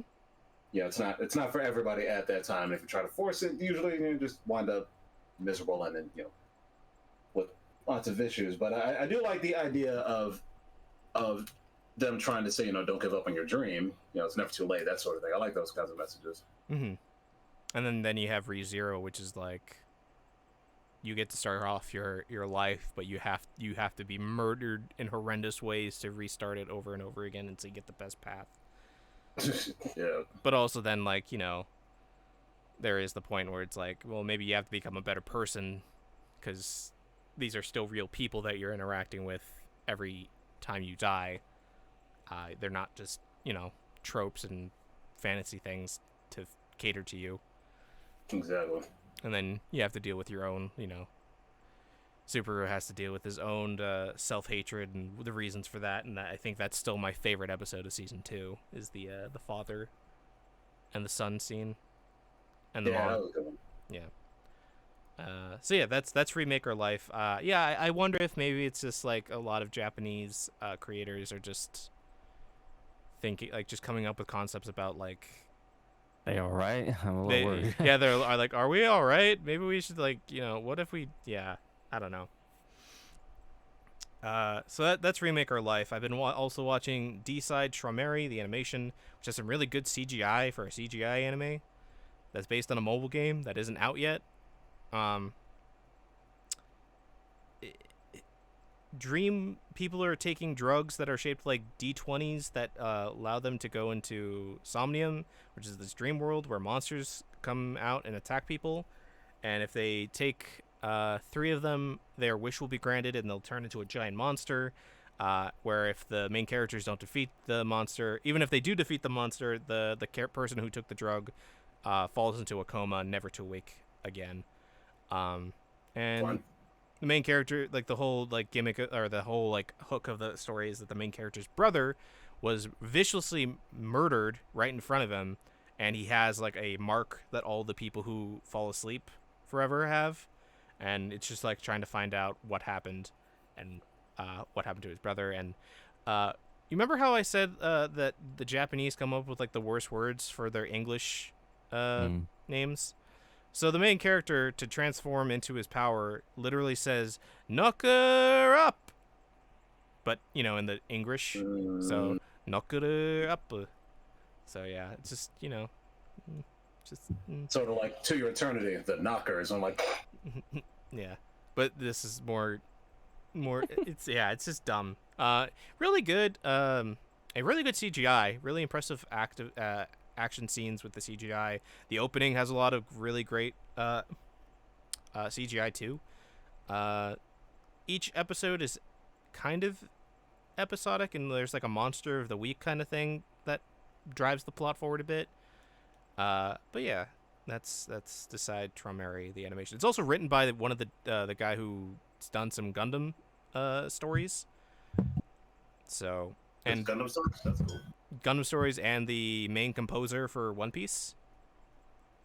So, Really? I didn't know he was allowed to work on anything else. yeah, apparently I always thought that would have probably just took up all his time. you would think, Damn. right? Yeah. So, Damn, that's crazy. yeah. So, yeah, it's good so far. It's nothing crazy. It's just, it's fun. Can you imagine getting hired as a composer for a show, and then that show goes on for like 20, 30 years? Yeah, just you'll have work forever, basically, for the rest of your life. It's like, hey, Ron Jones, you want to do some music for this show called was it the Family Guy? He's like, yeah, sure, why not? So yeah, that is Decide Traumeri. I haven't watched. Is it the new season, or is it just the dub? Magia Record Puella Magica. Madoka Magica Side Story. Is that season 2? I haven't seen that one yet, but I mean, to be honest, I'm kind of actively avoiding it because I don't really like the idea of making another series based on that story, because I really thought that story ended perfectly with the original TV show. It's a prequel, so it's fine to a certain degree, but also it's its own story thing going on right now, from what I remember. Like, there's only 2 characters that have shown up from the main series, and it seems like it's before things hit the fan with certain characters. Well, it's a prequel, so I assumed it's a prequel so that they can bring back old characters again. There's the one character that is brought back very much. It's Miss Blondie. Which is what I was confused about when she first showed up. I was like, wait, where does this take place on the timeline? And like, well, it can't be before episode 4 or 5. I mean, it's like everybody talks about how shocking it is when they killed some of the characters off in that show, but it's like, well, if you're just gonna bring them back, kind of cheapens it. Yeah. So this is basically the prequel story is basically it's the magical girl war that happens in one of the other timelines that Madoka happens. Mm-hmm. And that's what it's leading into, because that's what I remember the last episode of the first season being, is like there's this giant army of magical girls about to go to war against the witches and stuff. So I don't know. I haven't watched the new episode, but I just saw that it's back up. I've been watching a new show called The Great Jahi Will Not Be Defeated, where basically the second right hand of the demon lord from the Dark Realm gets sent to the human world and loses all her power, so she becomes a tiny tanned lolly. That's not what I'm in it for. I don't like lollies. Let me just be clear about that. Okay. But it's basically We get it. yeah, it's basically just Don't Tease Me Nagatoro-san Demon Lord edition, but also like it's really funny because she's a brat. Cuz like so she has a landlord, right? And because she's like she was entitled and the second right hand of the demon lord, she's very proud and stuff. So when when her landlord comes for rent, she's like, "No, I don't want to pay rent. I'm never gonna pay you a rent." And the landlord just puts her into a sumo lock. He's like, I'll pay you, I'll pay." It's common. It's just really funny. It's mostly comedy. If you liked Don't Tease Me Nagatoro-san, it's not in the same vein, but it definitely gives off the same vibes. It's just funny. The last episode, which was yesterday, was like she goes out into the forest because she's trying to find these crystals that allow her to regain some of her power back, and she goes into the mountains, and because she senses like a giant crystal is there, and because she's so small and she only has she has like her gear and stuff, she ends up getting lost in the forest. Then she ends up tripping and losing all of her supplies, and then it's just one thing after the other, and she like this crow steals her necklace away, so she has no power, no way to find out where to go, and she then twists her ankle, and she then sees this little baby crow, and she's like, "Oh no, you won't die," and she goes up into the tree to put it back in the nest, and she finds her, hey, it's the nest that crow took her necklace away, and it's a giant rock too, the giant crystal. And she's like, and she gets it, and she's about to fall off the tree, and she's like, "Oh God, this is the end, is it?" And then her landlord's like, "What are you doing?" And she's like, "Huh?" He's like, "You're literally right behind the apartment complex. Why do you?" It's just stuff like that. It's just it's funny comedy. The voice actress has a really cute voice that she's able to do like the proud, but like tiny child thing. So yeah, that's The Great Jahi Will Not Be Defeated. I've also been watching Tokyo Revengers. Haven't seen that one yet. Still very good, very very good time travel shenanigans, and delinquent anime. Very very good. The more I don't want to talk too much about it or the plot. Basically, this 26-year-old kid working in a like a convenience store, going nowhere in his life, finds out that the only girlfriend he ever had back in middle school dies in this tragic accident due to possible organized crime people in being involved, and he's just really distraught about it because that was like the only good thing in his life. Goes to the train station, go to work, gets pushed onto this train station, and he thinks he's about to die, but guess what? He travels back in time 10 years to when he was still in the height of his delinquent days. And he basically just thinks it's a dream at first and just tries to change the future, and tells about the little brother of his girlfriend to become a police officer so that his sister won't die. They shake hands. He gets sent back into the present, where he finds out that the brother did turn into a police officer and that he's able to travel back in time. And basically, he's traveling back in time to prevent his girlfriend from middle school from dying, because it's the least he can do, because she was the only good thing about his life these last 10 years, and that was the best part of his life. So that's the basic premise. It's really well done. Really really good. Delinquent show, if you like delinquent anime or manga. That's cool. I keep hearing a lot about that, and I know the manga sales apparently exploded. Oh yeah, it's like it sold like 20 million of its like first 5 volumes over the last like month of the anime, last couple months. So it's doing really well. Also, the boys are pretty, so obviously the female leads or the female customers or female demographic, thank you, Charles, is blowing up because pretty boy delinquents what are you gonna Yeah. Not much, man. do? Yeah, just make more money off of them. Cause it's their heart. They're good people. They're just you gotta punch. Misunderstood. Not misunderstood. Just that's their way of life is using their fists to survive. That's the manly way, man. I don't know. It definitely feels like this, like if they weren't like middle schoolers and they didn't look like they were not middle schoolers, because they very clearly do not look like they are middle schoolers. They look like they're high school or young men. It's like the cast of Yu Yu Hakusho. It's like really good trying to convince me that these guys are all 14. Mm-hmm. Yeah. I honestly would think this would be a better like Yakuza story, because it definitely feels like that's what it's going for. But delinquents by motorcycle gangs. Whatever. So I've been watching that. I already talked about Digimon, and the only other show that I've been watching is that I caught up, or I'm catching up with Welcome to Demon School, Iruma-kun, because one, the English dub has Brian, as well as a couple other voice acting friends I know in it. So I wanted to support the show and see what it's about, and it's really good. Second season definitely got a lot more money after the first season. Even though the first season, like, it did really well and it's really good, like, they're like, oh, we got a second season, give them more money. So they did. Very funny. Very good show. And that's about it for anime.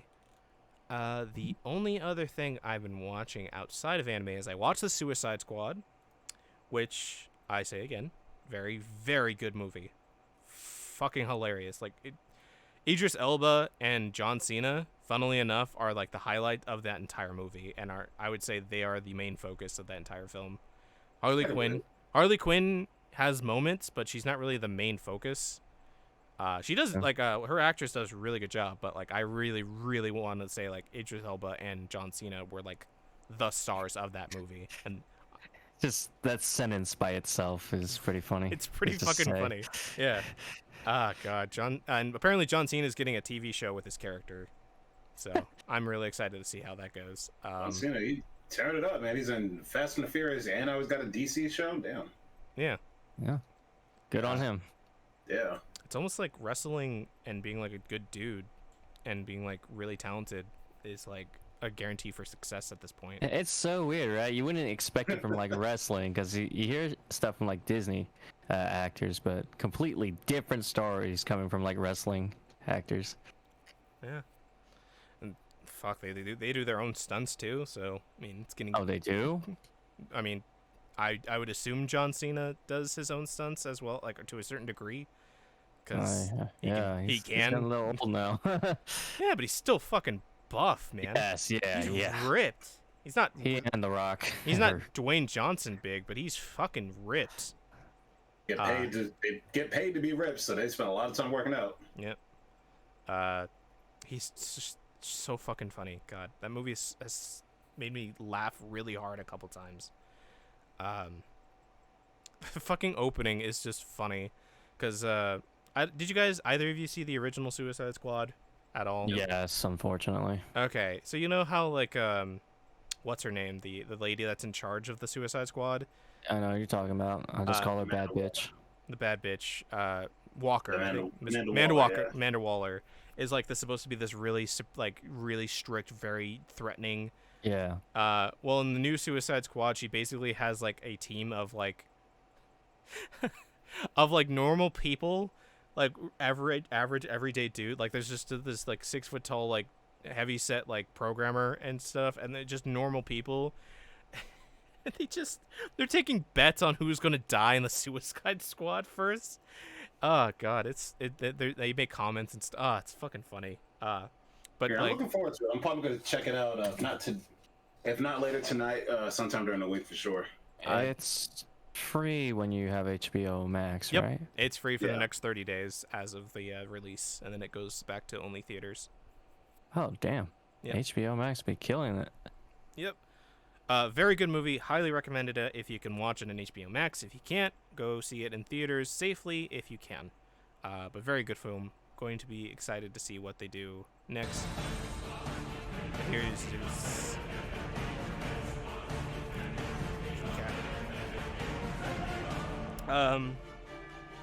Yeah, so that movie is very, very, very good. Hi, Zeus. I can't see cat. Please, you're in front of my keyboard.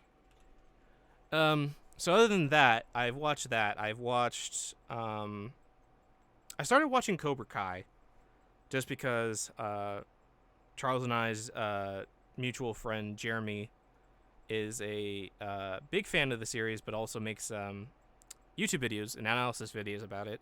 So I decided to give it, a watch. Ooh, I'm very excited to see the sketched of the Summoner Zeus, besides the one that you posted on the Discord. UKK cat. Jeez. And it's really good.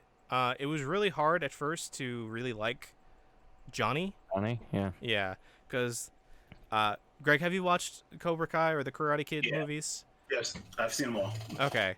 It was really hard to like Johnny when his first like words in the entire movie are like, "Oh, great, another immigrant." I'm like, "Ugh, Yeah, I was like, they're not gonna do the whole thing where it's like, oh, he's racist, but it's okay because he's funny and charming. I think over time they kind of tone those kinds of comments down. Luckily, They do, but I feel like it's in a way that it's like, oh, he's learning that that's not okay, and he's like becoming a better person. He used to be a bully. Yeah, but and you know, admittedly, it caught me a little off guard because I was like, I don't remember him making any comments like that. And then the first movie, then I remember I'm like, oh, that's because there were only white people in the first movie. Yeah.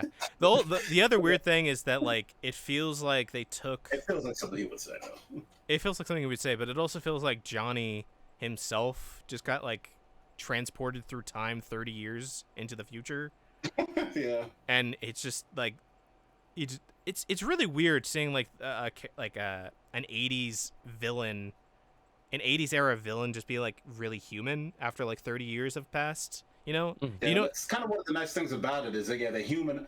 I mean, the original movie was supposed to just be a one-off. So yeah, a lot of characters were exaggerated and whatnot, and now it's like, okay, you can't just bring them back and do the same shit. So they're using this time to really explore them, and it's like, okay, yeah, like I love how they even call out some of the fan theories, like that. Oh god, I forgot the main character's name. Mark Macchio's character, Daniel. Yeah, that Daniel was the bully the whole time, which I don't agree to that one, but I don't agree with that he point. He was kind of a dickhead in the first movie, but yeah, I don't think well, the thing is that was explained through Johnny's eyes, and there's always like three sides to the story: their story, your story, and the truth. Yeah, exactly. They did a really good job at exploring everybody, so that we can get in because they're kind of deconstructing the typical '80s high school movie. It's like, okay, why would somebody behave like this, as opposed to just because they're bigger than the main character? It's like, well, they give us backstory. It's like, I could see somebody growing up in that environment becoming that kind of person. Mm-hmm. Wait, Greg, you watched Cobra Kai already? Yeah, I've seen the whole show. Oh, okay, shit. That works perfectly then, so that we can talk about I've seen all the movies. I've seen I did watch Karate Kid 2 for the first time recently. That was the only one I hadn't seen because they brought back some of the characters from that movie in one of the later seasons. Yeah, and there's nods to seasons, the second and third movies, and apparently there's going to be references to the next Karate Kid one, which I was wondering about that because that's not exactly the favorite amongst fans. Yeah, well, the third one is the one that's like really not liked because it's goofy. It's the third one's a little silly. Like with the Karate Kid, it's like Ralph Macchio was like 33 when he did that movie. Come on, guys. Damn. He's still rather young for 33. Holy cow. Oh yeah. No, Ralph Macchio. Yeah, he's always looked and sounded much younger than he is. Holy cow. He was like 24 or something like that. Yeah. But his voice didn't change until he did My Cousin Vinny, I think. Which is funny because the Miguel was actually 16. He wasn't and he feels like he's the new Daniel in this entire series, in my opinion, so far.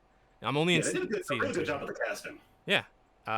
It's really weird because I looked up how like old these actors are. Like he's like the youngest, actually at around when he started filming season 1 at 16. Yeah, literally compared to all the other actors, he's the youngest. He's younger than Sam. He's younger than literally everyone else. It's just kind of weird that there is something about like casting people who look like they're in high school. Yeah. And like nailing it. It looks so weird because I'm like, I know these people are actually like in their 20s, but they still look like they are actual high school kids. And I don't know if it's just the fashion or just how the camera's angled or something, but it's really impressive. And then there's Riverdale. Fuck. Yeah, true. There's Riverdale, who's just like, oh, we're just casting late 20s, early 30s to play High 16-year-olds school. Yeah. and give them the worst scripts possible. Didn't they do that in was it Naruto 2-0, the original series? I think the youngest cast member in the first season are supposed to be high school freshmen. I think the youngest cast member was 14. Yeah, but he didn't tell Oh, them sorry, that. 19. The youngest cast member was 19 No, it wasn't that. Oh no, that was in the original 90210. that's 90210. I was thinking of Boy Meets World, where the Oh, kid. yeah, Boy Meets World, I think they were all their actual ages, weren't they? No, the what's the name? There was one kid in that show who was like actually like way younger. He was like 12, and he lied about his age to get on the show for years and years, and it wasn't until after the show ended that they found out about it. Was Sean? Damn. Sean? Kept that for a long time. I think it was the one that died recently, I believe. Somebody from that show died recently? I think so. I'm not entirely sure. Shank. It was the scrappy dude. I don't remember. I haven't watched that. I did not watch that show. I wish I could. I've heard good things about it, but yeah. Is it the guy that played Sean? Maybe? I don't know. Either way, Cobra Kai is really, really good. Like Johnny, like you said, Charles, there's the two perspectives, and then there's the third perspective, which is the truth, which is like kind of a mixture of both aspects of their personality. Johnny was a bully, and as I get to find out more and more about him, I can understand why he fell in love with Cobra Kai's mentality and like the whole environment that was. But I also That part was done pretty well. I liked it. yeah, but also, and I can see like after I didn't know until you told me to watch like a summary of part 2 and 3 that like Bruce literally beat almost choked him to death. Grease. Literally after the first movie ended. It's like Jesus Grease. Christ. Grease. Crease. Oh yeah, that was a deleted scene. I forgot about that. Yeah. Yeah. I thought that was kind of cool I thought that was cool. They used that as a flashback. I thought that was cool. Yeah, it's just And it's even that one close up of him getting kicked in the face. That was a shot from the original movie that wasn't used. It's also just really weird because like I said, it feels like the entire show is transporting people from a movie into real life. So like I find out that like the scene where Kreese is doing that, you're seeing just a bunch of people walk away, not even do anything or call the cops or anything. And it's just weird because of course nobody's gonna walk. It's a movie. It's an 80s movie. They don't give a shit. But then it's like, no, even in the 80s, if I saw somebody choking out a kid who was just in the tournament, I'd probably call the cops or something. Yeah. And we were supposed to ask the question, like, where are all these kids' parents? And then we realized, oh, they're all neglectful shits. That's why all these kids are shits. Yeah. I also really like how, like, even though Johnny wants to make Cobra Kai better, there just are some things about his teachings that will, when not like directly confronted, will lead to certain kids taking on the bully persona.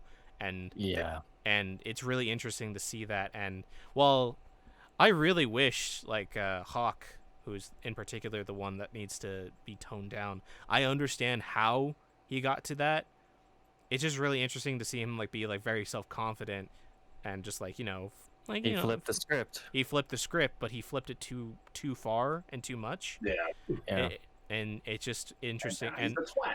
Yeah, and just like Miguel too is also like he didn't flip the script per se, but he's definitely going into that like that darker aspect of that type of teaching. And with Kreese's methods being taught too, it definitely seemed like every single one of those kids was going to go back to the original Cobra Kai way of thinking and acting. And I'm glad Johnny decided to, as of the point I'm watching currently in season 2, to get him out of his life and get him out of the dojo. It definitely seems like he has to do a lot more to maybe undo the damage that Kreese did. But but he also doesn't have enough time to spend with each kid individually besides Miguel, because obviously they are neighbors. So Yeah. it just There's doesn't... a point. Oh, sorry, go ahead. No, go ahead. I was gonna say that there's a point where was it Kreese or somebody? I remember at some point he's like, putting together an army and this battle. I'm like, does this end when all these kids just murder all the other kids or something? Because it's like, is that what he wants? I don't really understand what his... Because I'm like, so y'all just breaking the motherfuckers' houses and just... Yeah, it's so... I'm like, do you have any idea how many bodies would be on the floor if somebody who gave me a hard time at school came to my house to fuck with me? Yeah. It's like, y'all just gonna break in? It's like, what is the goal here? I'm sorry, this is a bit of a spoiler because it's toward the end of season 3, but it's like, when I got to that point, I'm like, it's getting a little over the top. Yeah, like, a bunch of kids, home invasion taking place. I'm like, yeah, whoa. it's like you're all going to jail. What is wrong with you? It's really, like, I don't really know what Kreese wants. Like, clearly he wants his dojo, and he wants the power back, or the power dynamic back with it, whatever relationship he has with either Johnny or the kids. But it's like, you're a war vet. Even if I don't know, because I know there's like a flashback scene to it when he's in Nam, I would assume. Yeah, right? Yeah, he was in Nam. Yeah. Yeah. So Vietnam. Sorry. it's just I don't know. It just feels weird that this villain from the 80s is just kind of still being him. And like, I also get like he's like the antithesis to the actual like message and theme of the show, is that people deserve second chances, and people can change, but he's clearly not deserving of the second chance, and he clearly hasn't changed. He doesn't care enough to change. Yeah. Where literally every single character, I would say, wants to, but either chooses not to or does, or is forced to. Like, I think Johnny clearly wants to be better and clearly is trying to put and make efforts to be better, especially with the episode I ended on, where him and the Miguel's mom go on a date, and Danny Carmen, and his I believe is her name. Carmen, him and Carmen go out, and Jesus Christ, I know the Valley is a small town or a big fucking city, but Jesus Christ, how do you constantly find the one place that Daniel is always showing up to? Like, Man, they're the OTP, man. It's really... I feel like I've experienced that in real life, because there's been 2 people in my life who I'm not particularly fond of, who it just seems every few years I just can't seem to get away from them.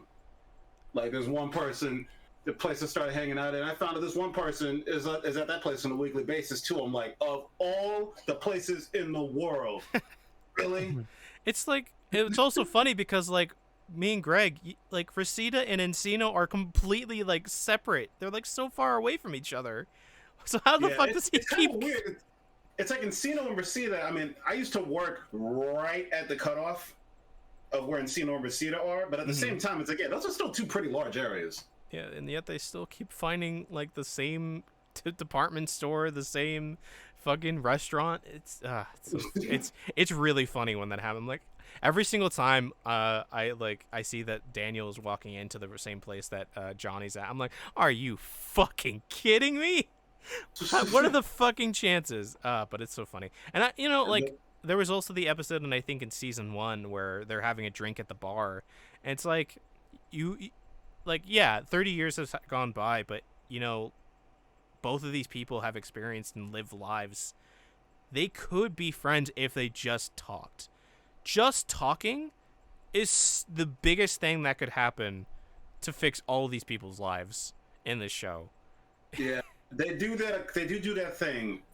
Well, every now and then, particularly with Robbie, where it's like, if somebody could just finish a sentence, this conflict wouldn't exist. But we need the conflict. So it's like, so I get it in that regard. There was only one time, I think, where that genuinely annoyed me.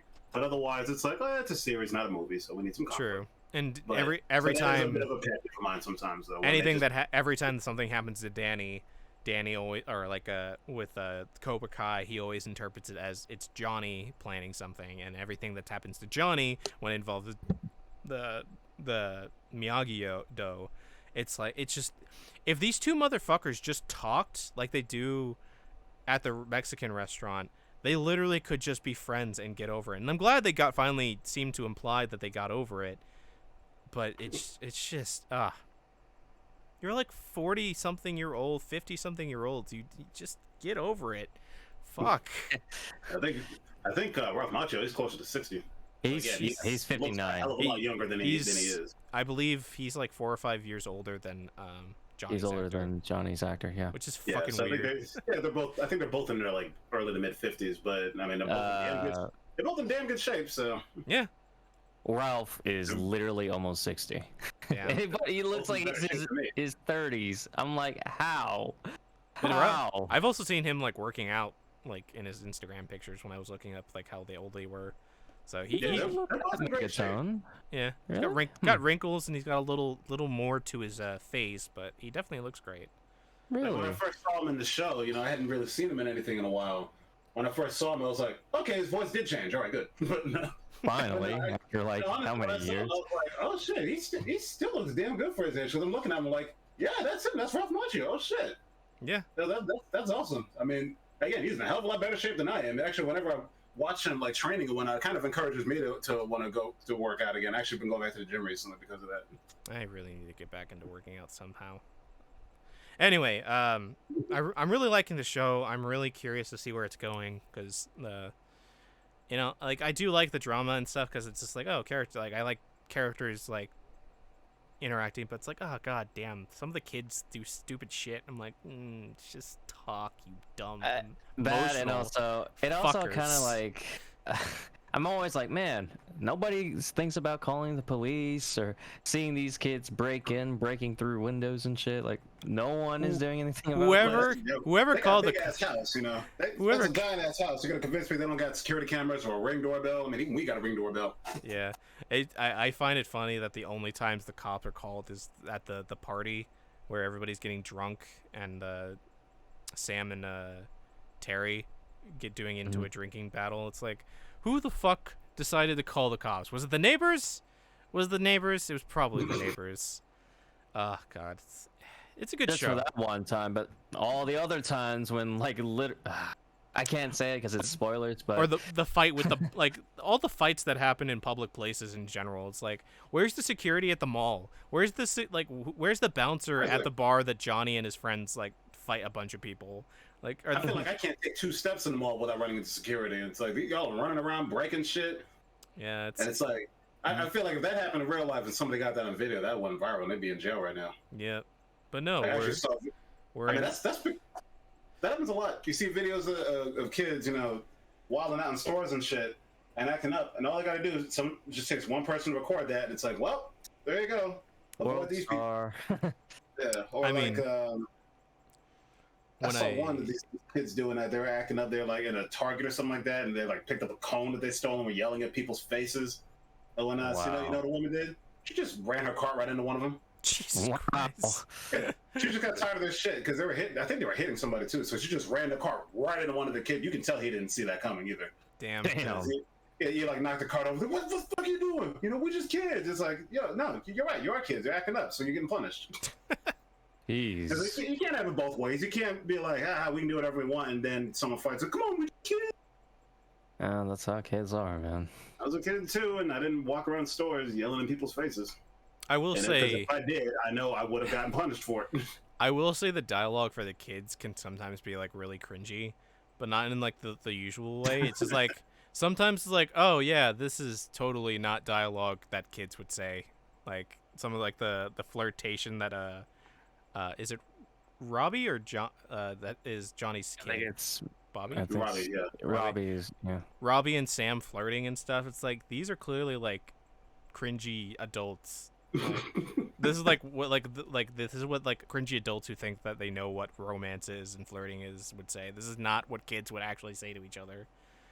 Kids would be fucking awkward and that's whatever. Yeah.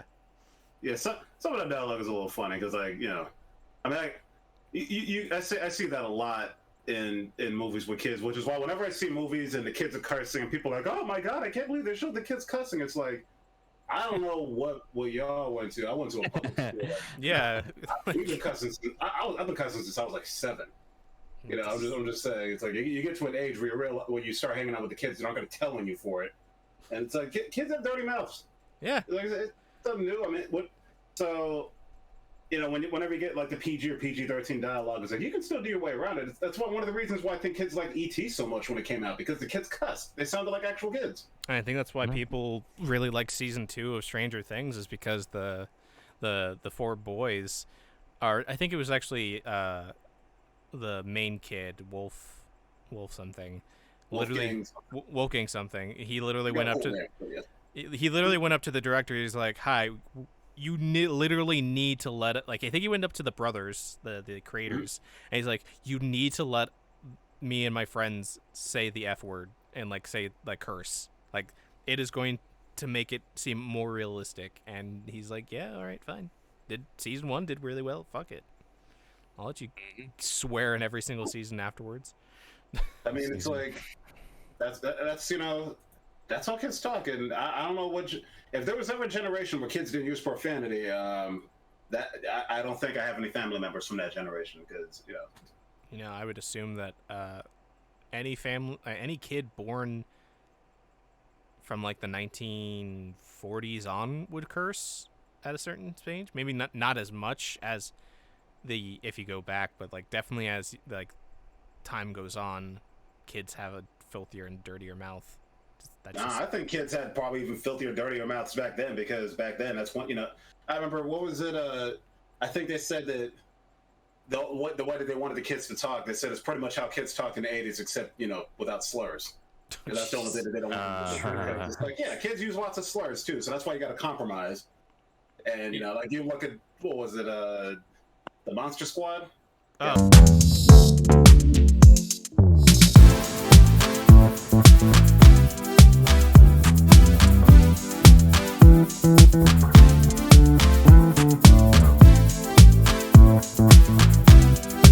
Yeah, that. And yeah, that would a PG rating, maybe PG-13, but the kids smoking alone would have got that movie an R rating today. Yeah. Because they're pretty strict about that. You show people smoking, it's like, you're not getting a PG rating if you show them smoking, unless it's Spirited Away. But yeah, it's animated. Yeah, that doesn't count. So. Yeah, Cobra Kai is good. I'm excited to see where it goes. Literally ended on the Robbie and Sam showing up at Johnny's place. So curious to see how he reacts to that after he made up with Sam's dad after all these years. Yeah. Kids, it's probably gonna cause conflict again. Season. Sure, somebody's gonna get punched. Yeah. And someone's gonna be, if you just listen to me, and they'll be like, no, fist punch. Like on the last 4 seasons. I'm looking forward to it though. This show's, I'm liking it a lot. I didn't think they could keep it this interesting for 3 seasons, but they just keep pulling it off. It's awesome. Then they even managed to add more dimension to characters that showed up in the previous movies as well, like the second movie. So weird. Yeah, like some of those characters, they're a little one-dimensional. Then they came back and they added more dimension to them. I was like, see, that's cool. And even got a lot of the same actors too. It was dope. It's so weird that they're able to do that with, like, out of all the film franchises to do that with, Karate Kid is the most interesting choice. I'm just glad that it's a series and not a movie, because it allows them so much more time to explore these ideas. Exactly. Season 1 was also the season that was made by YouTube, right? Mm-hmm. Okay. Yeah. YouTube Red. It was on YouTube Red originally, and then Netflix bought it. I think seasons 1 and 2 were on YouTube Red, and then when Netflix bought it, because YouTube Red decided, I guess they didn't want it. It was too much for them to produce. That's when the popularity just suddenly exploded. Well, it's because I can definitely feel that they had more budget for season 1 compared to season 2, but season 2 definitely has a better quality of, like, the cameras and stuff. Also, there's the son of Danny is just gone.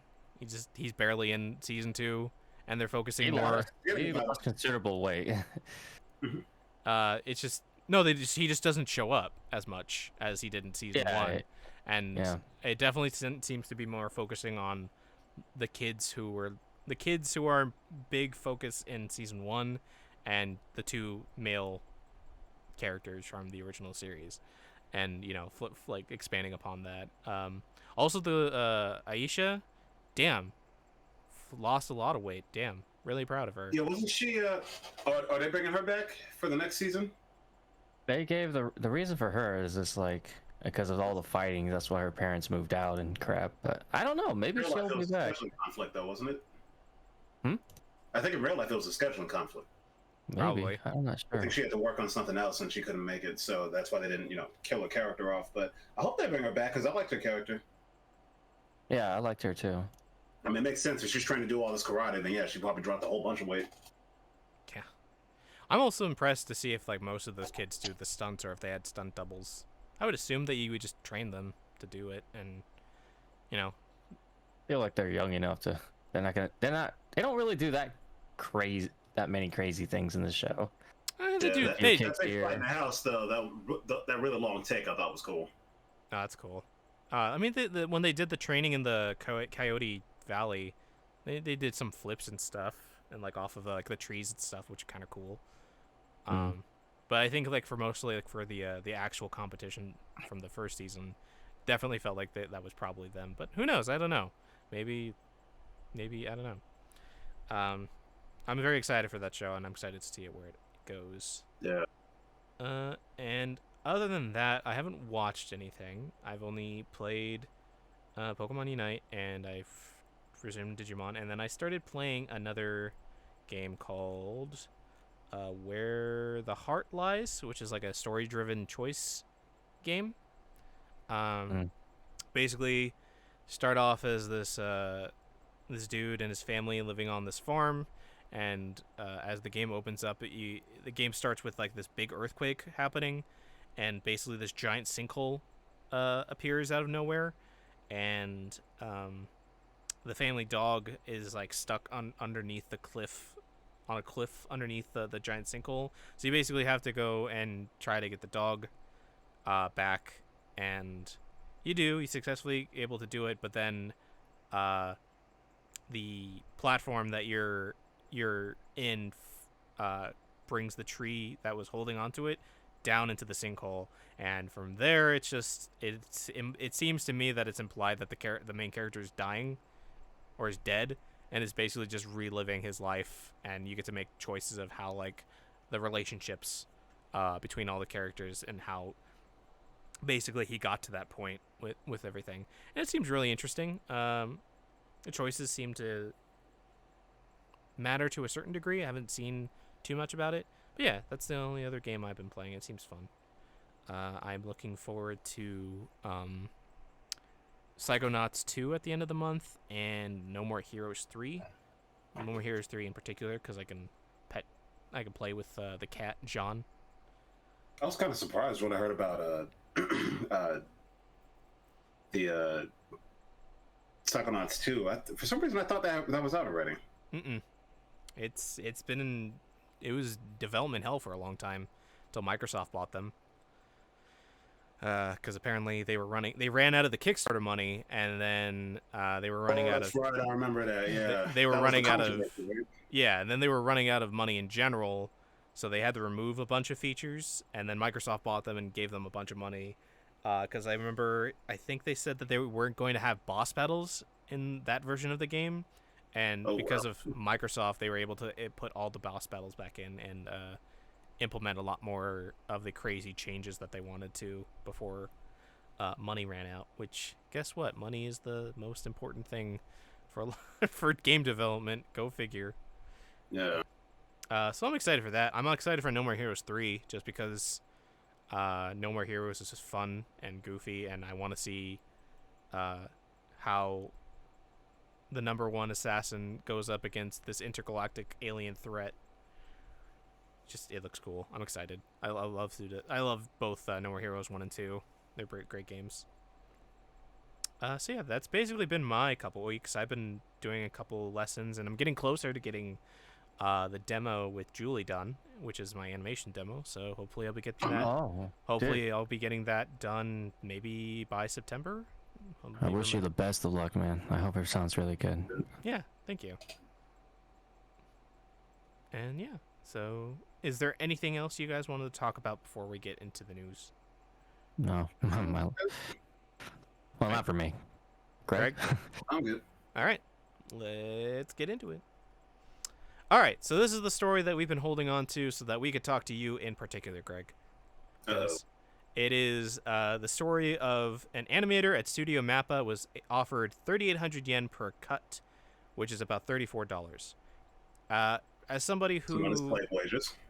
As somebody who is has worked and studied animation, can you explain what a cut is and why getting only $34 per cut is bullshit? So, what they call a cut out here, we would call that a scene. Okay. And a scene would be part of a sequence. Like, for example, in The Secret of Nim, Mhm. The sequence, like, there's the Great Owl sequence. Mhm. That whole, them going, her walking into the cave, everything, that would be the sequence. Mhm. A scene would be a shot of her walking from one location to the other. Okay. Like literally every cut of film is a scene. But Okay. again, in Japan, they call those cuts. Okay. So it's that, depending on what's going on, that could be a hell of a lot of drawings. So $34. I'm put it this way. First job I ever had in animation was doing cleanup for a movie. Mhm. And unfortunately, the animation didn't get used, but I got a lot of great experience, and I got to work with one of my best friends. But I got paid $15 for every drawing. This was a while ago, so now it'll be even more. So But 15 for every cleanup drawing I did, I got $15 at the time. 15 for every drawing. For every drawing I did, yeah. For every Okay. cleanup drawing I did, because the rough drawings had already been done. I was just doing the cleanup drawings, which are that's the drawing that's going to get painted and show up on screen. And how many drawings would you say is in a cut? Well, there's 24 frames per second, Mhm. so it would vary depending on the scene. Because sometimes, animation in Japan is timed a little differently. Mhm. So, it might be more like 3 frames a second or something like that. But either way, that's a lot of, depending on what's going on in the scene. You guys watch anime, you see how crazy and elaborate some of these scenes go. Mhm. That's a lot of drawings. And that person may also have to draw the effects too, like if there's fire or something like that, or that might be done by another person.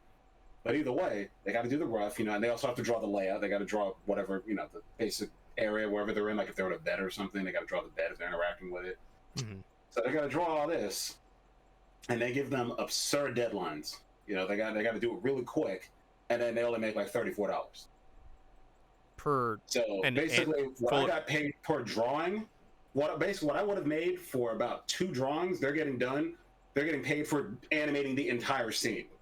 which or the can entire- the entire scene. which can be anywhere from like 3 to 5 seconds, if not longer. Yes, which is a lot of drawings, and give them strict deadlines, and be like, okay, here's your $34. Jesus fucking Yeah, Christ. maybe you didn't sleep the last couple of days, whatnot, but here you go, here's $34. And how many? Okay, so how many hours does it take for you to draw out a cleanup drawing? A good cleanup could take you an hour.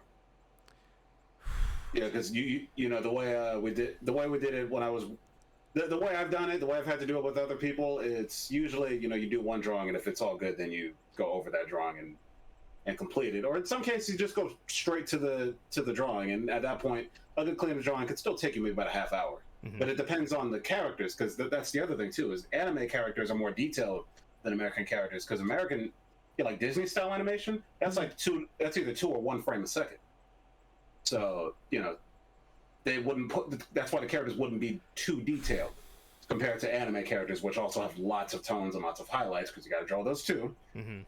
So it could take you, depending on the character, I mean, it varies, but it take you more than $34, that's for sure. $34 is what they should be paying them an hour, Yeah. at the very least, given how much work that, how much time it takes to even learn how to do it. And So it's like, you can't live off that. Yeah, 34. And that's like, okay, so like, Studio Mappa has been known for like working their employees hard. So imagine you're doing 12 to 16-hour days, and you only get maybe 2 cuts done a day. Yeah. That's just like $30 for a day.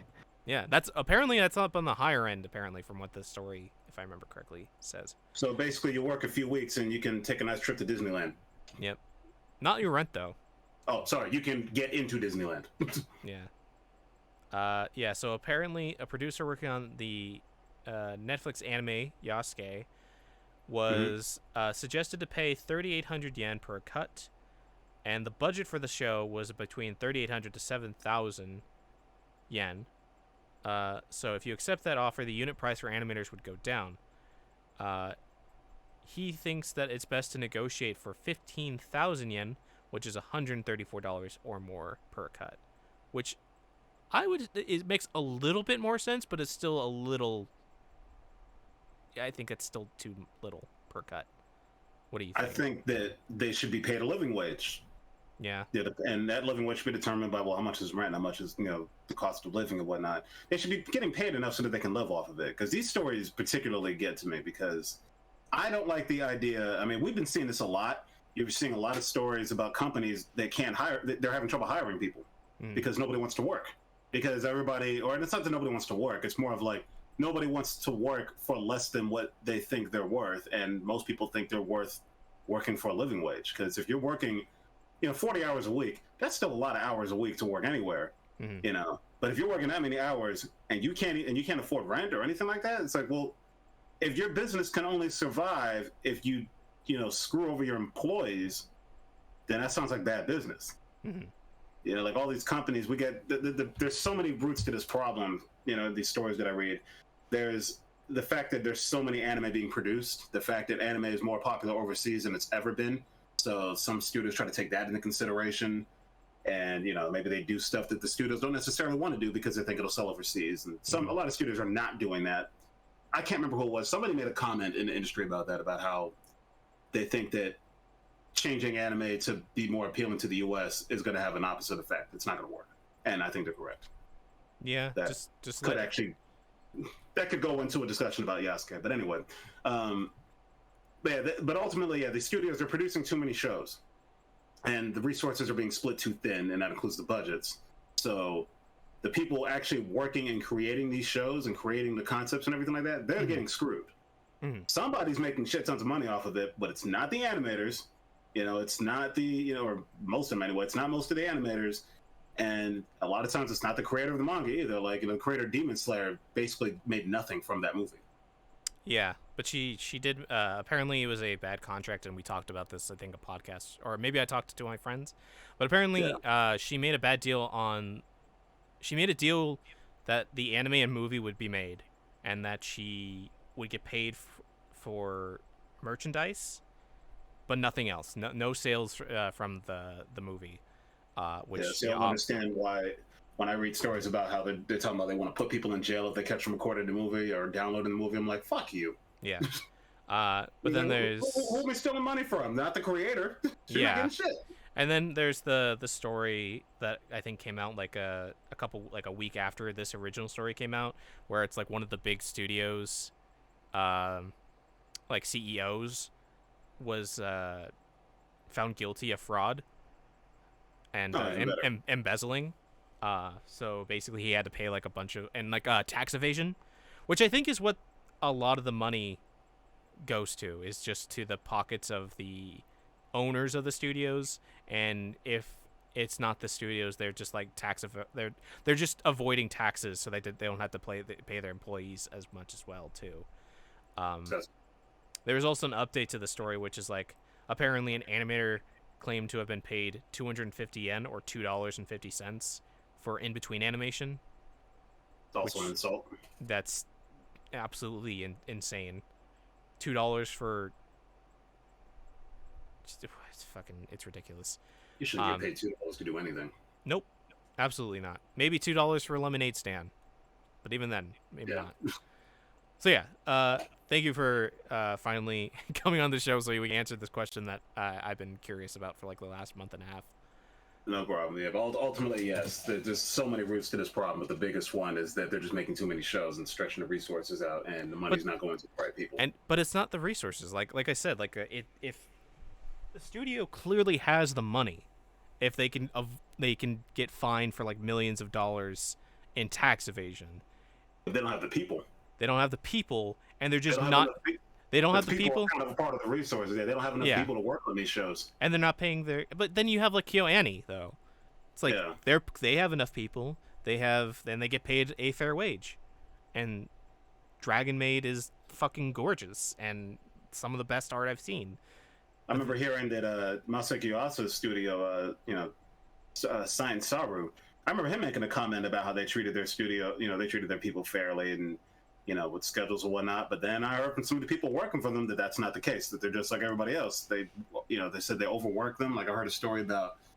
I just heard I heard that they get overworked, but I'm not. I can't really confirm that. I probably shouldn't even be talking about that if I can't confirm it. But I've heard that a few times. That some of these studios, they overwork their employees. In fact, maybe I shouldn't be saying that because if I got a chance to work for them, I probably wouldn't. For a decent wage, of course. Yeah. But I will say, I mean, it's like, I don't know. I just heard a story about, like, she was saying there'd be a whole bunch of people in the bathroom crying or whatnot because they had to stay up all night working on these scenes because there's just too many projects going on at once. Yeah. And I don't know what the solution is. I mean, if they can't sustain their companies unless they make too many shows, it's like, well, eventually it's just all going to implode. Yeah.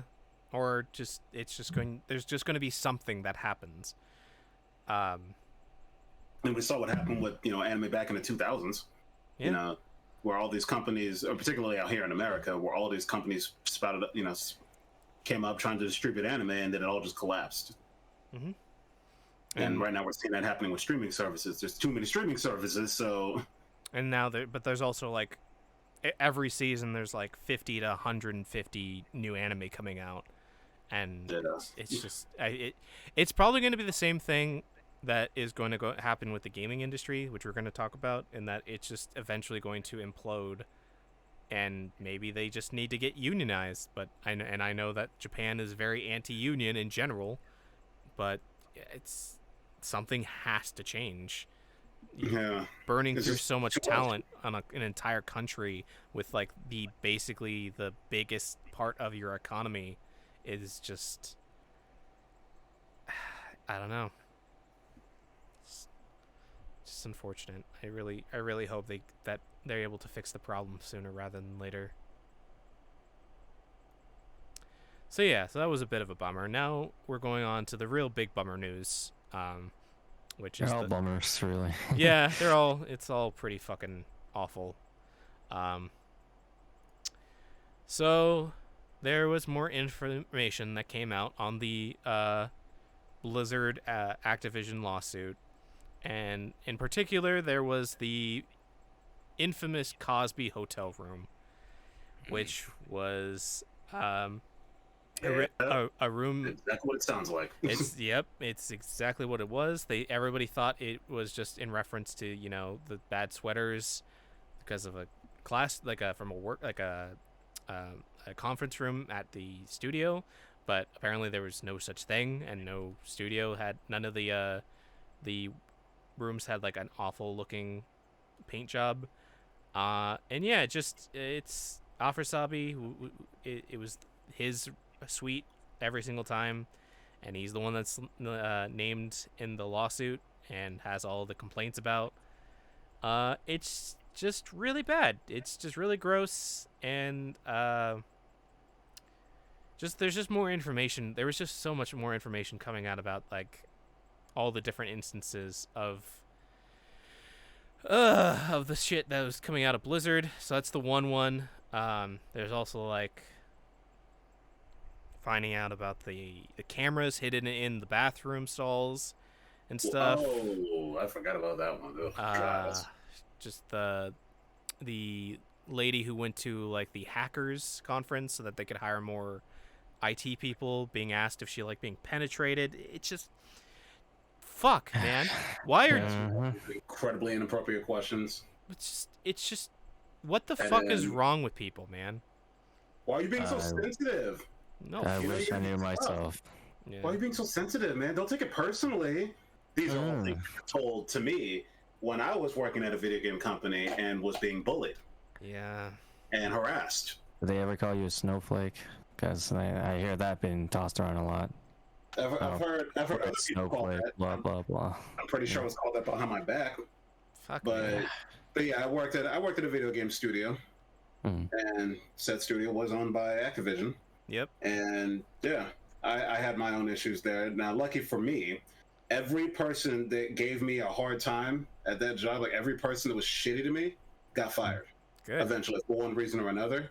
Good. My problem is how long it took for that to happen. Like 2 of them didn't get fired until after I had already quit and left, and one of them got fired because the one that was causing it the most. This individual gave me so much shit, gave me such a hard time, picked on me so much that there were days where I had to stay home. I was actually diagnosed with a tension headache at one point because dealing with that, because I would report it and nothing would get done about it. They say they talk and then they talk to this person and then do it again in a couple of weeks. And I'm actually currently in therapy dealing with some of that. Jesus. It stays with me. No, it's okay, but it stays with you. So when I hear people there, when people there were telling me not to take it personally, it's like, well, they're doing it to me, so yeah, I'm gonna take that shit personally. Yeah. But it's like, it's like, that's how they are with everybody. Yeah, that's the problem. It shouldn't be like that with everybody. It shouldn't be like that with anybody. Yeah. But just don't these be things, and obviously what happened to me isn't as bad as what happened to everybody else, but the problem is that that's what was happening all the time. But you know what? I don't want to make this all about me. But it sucks. Yeah, it is what it is, but your experience is also connected to this. I mean, yeah, these are the kind of things that would happen and would get swept under the rug, and we're, it's like, you can only tell somebody not to take it personally so much before you realize it's like, this shouldn't happen at all. Yeah. And clearly when people keep saying that over and over and over again, they don't really care about you. Yeah. They just want to get away from the situation that they're awkwardly in. And I got to hear stories about worse things that happen at other studios as if somehow they made it okay. It's like, well, it's not like this happened and this happened. And the worst thing is, I'm afraid that other cases are going to get thrown under the rug because they're going to get compared to Activision now. Be like, oh, well, it's not like somebody shared your nudes all over this. And it's like, any kind of mistreatment just shouldn't happen. Yeah, it's like the nudes thing. Yeah, the people in charge of that situation were also fired. So yep. I got the happy ending, sort of.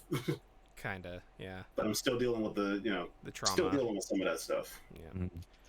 So yeah, there's I said last podcast that we would always, whenever there's a story about the Blizzard stuff, we'd keep it in the news cycle so that way people are constantly aware of it.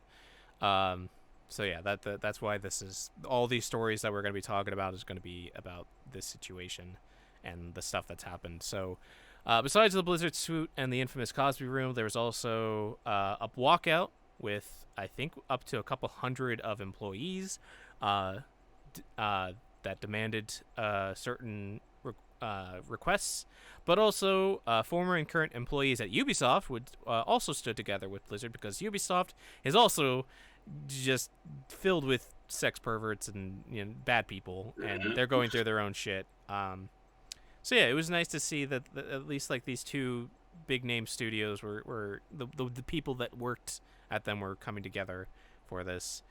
And then, oh boy, Activision Blizzard just heard those people's cries for help and for change, and you know what they did? They hired a union busting law company to be the third party, neutral party to deal with all this stuff. Which this in particular law firm is the one that is now known for busting the Amazon warehouse workers back in, I think, Minnesota, the Midwest. I forget where it's from. I think it was in Alabama. Was it Alabama? It might be Alabama. When they did they tried to make a union and then they got voted over. Got voted overwhelmingly no. But yeah. I did bring up the last time we talked about this that apparently they found traces of fraud in that vote, so they are re-examining that vote and maybe overturning that. So maybe Amazon will get a union in Alabama, which will be good. But yeah, Activision Blizzard hiring a law firm that's known for this is not the right move, and it's basically that meme of Fallout in the top right corner of everyone disliked that. Because after that happened, I believe a bunch of employees, which is when I think I told you about this, Greg, there's just no work being done on anything. World of Warcraft is not... Yeah, World of Warcraft is just not having any content being worked on right now, Charles, because of this shit. So Well, the game sucks anyways. it does, but it's still like one of their biggest franchises, and its expansion, the last expansion, which got released around the same time that Shadowbringers did, had its first update post release like 3 or 4 months ago, after a year and some time. Heard, yeah, I mean, I've heard a lot about World of Warcraft ever since Final Fantasy XIV had that giant spike in popularity. Because I mean, that's the only MMO that I play is FF14, so it's interesting to see this game that I've known for 20-something years suddenly kind of, you know, it's kind of not on its way out, but on its way out from being the top. Yes. It's about time. As far as I know. But yeah.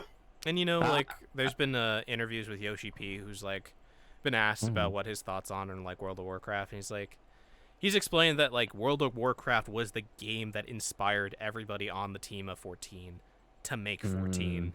So like at the same time, I get where he's coming from. He's like, yeah, you have to respect it, and we're never gonna really be World of Warcraft. We're gonna be our own thing. And God, Yoshi P is the most humblest and fucking amazing game developer I know from Square Enix, besides Nomura and his crazy antics. But Jesus, like, just to go from being like the game that was inspired by this world, just this world phenomenon of a game, and to just basically have every single person who's like a big member of the community of that game just leave because of multiple reasons. The game is just getting too complicated. It's not nearly as fun anymore. The community is garbage. It's really fascinating to see. And then just all this coming out too, it's just like maybe it's probably for the best that they just, leave and don't work on the game. I do feel bad for the devs who make this game, because obviously it's their job, and there's been stories about like how like, well, maybe you should leave your job. It's like, no, that's not how this works. People can't just move or go get another job elsewhere when you're in the games industry. It's so complicated, and it's more complicated than people think. And I don't know, I heard people talk about like, well, don't buy games from Activision, don't spend any money, and it's such a hard thing to do, because on the one hand you want to support the survivors and the people who make the games, because obviously it's not their fucking fault to a certain extent. Obviously the people who did all the terrible shit, they should be fired and stuff. But on the other hand, you are giving money to a company that literally hasn't learned their lesson, so you're stuck between a rock and a hard place on how you want to figure out a way to support these people and like their push for change. Do you follow what they say and just support the game and just try to find a different way to not like affect it? Like a person I follow says, like, if we bought stock in the company and then sold it and shorted the stock, basically, that would be a way for people to really push their point about getting change across. But not everybody has fucking money to do that, or enough money to do that, especially when stocks like Activision are like in the $50, $60, $70s, $80s and higher range. It's just not feasible for a lot of people. And so when you can't do that, it seems a lot more feasible to not buy or spend money on a $60 game than it is to buy stock. Does that make sense? Am I making sense? I mean, I guess for me personally, I'm kind of in a position where it's like, if they tell me not to support Activision one out, I'm like, oh, that's easy. I don't have any games from Activision. But that's just me. But no, that makes sense. It's a complicated situation. There's not one single solution. I mean, spreading awareness is of course something that helps. And obviously, like, screaming and yelling will help too. That too, yes. But like financially, which is like the big thing, is like if you want to financially help change things, it's such a hard, complicated situation, because I do want people to have their paychecks and their bonuses and actually live, but I also want to say fuck you to this company who did this to these people, So I don't know. It's tough. So yeah, so that's the current situation with Blizzard. They hired their union busting company.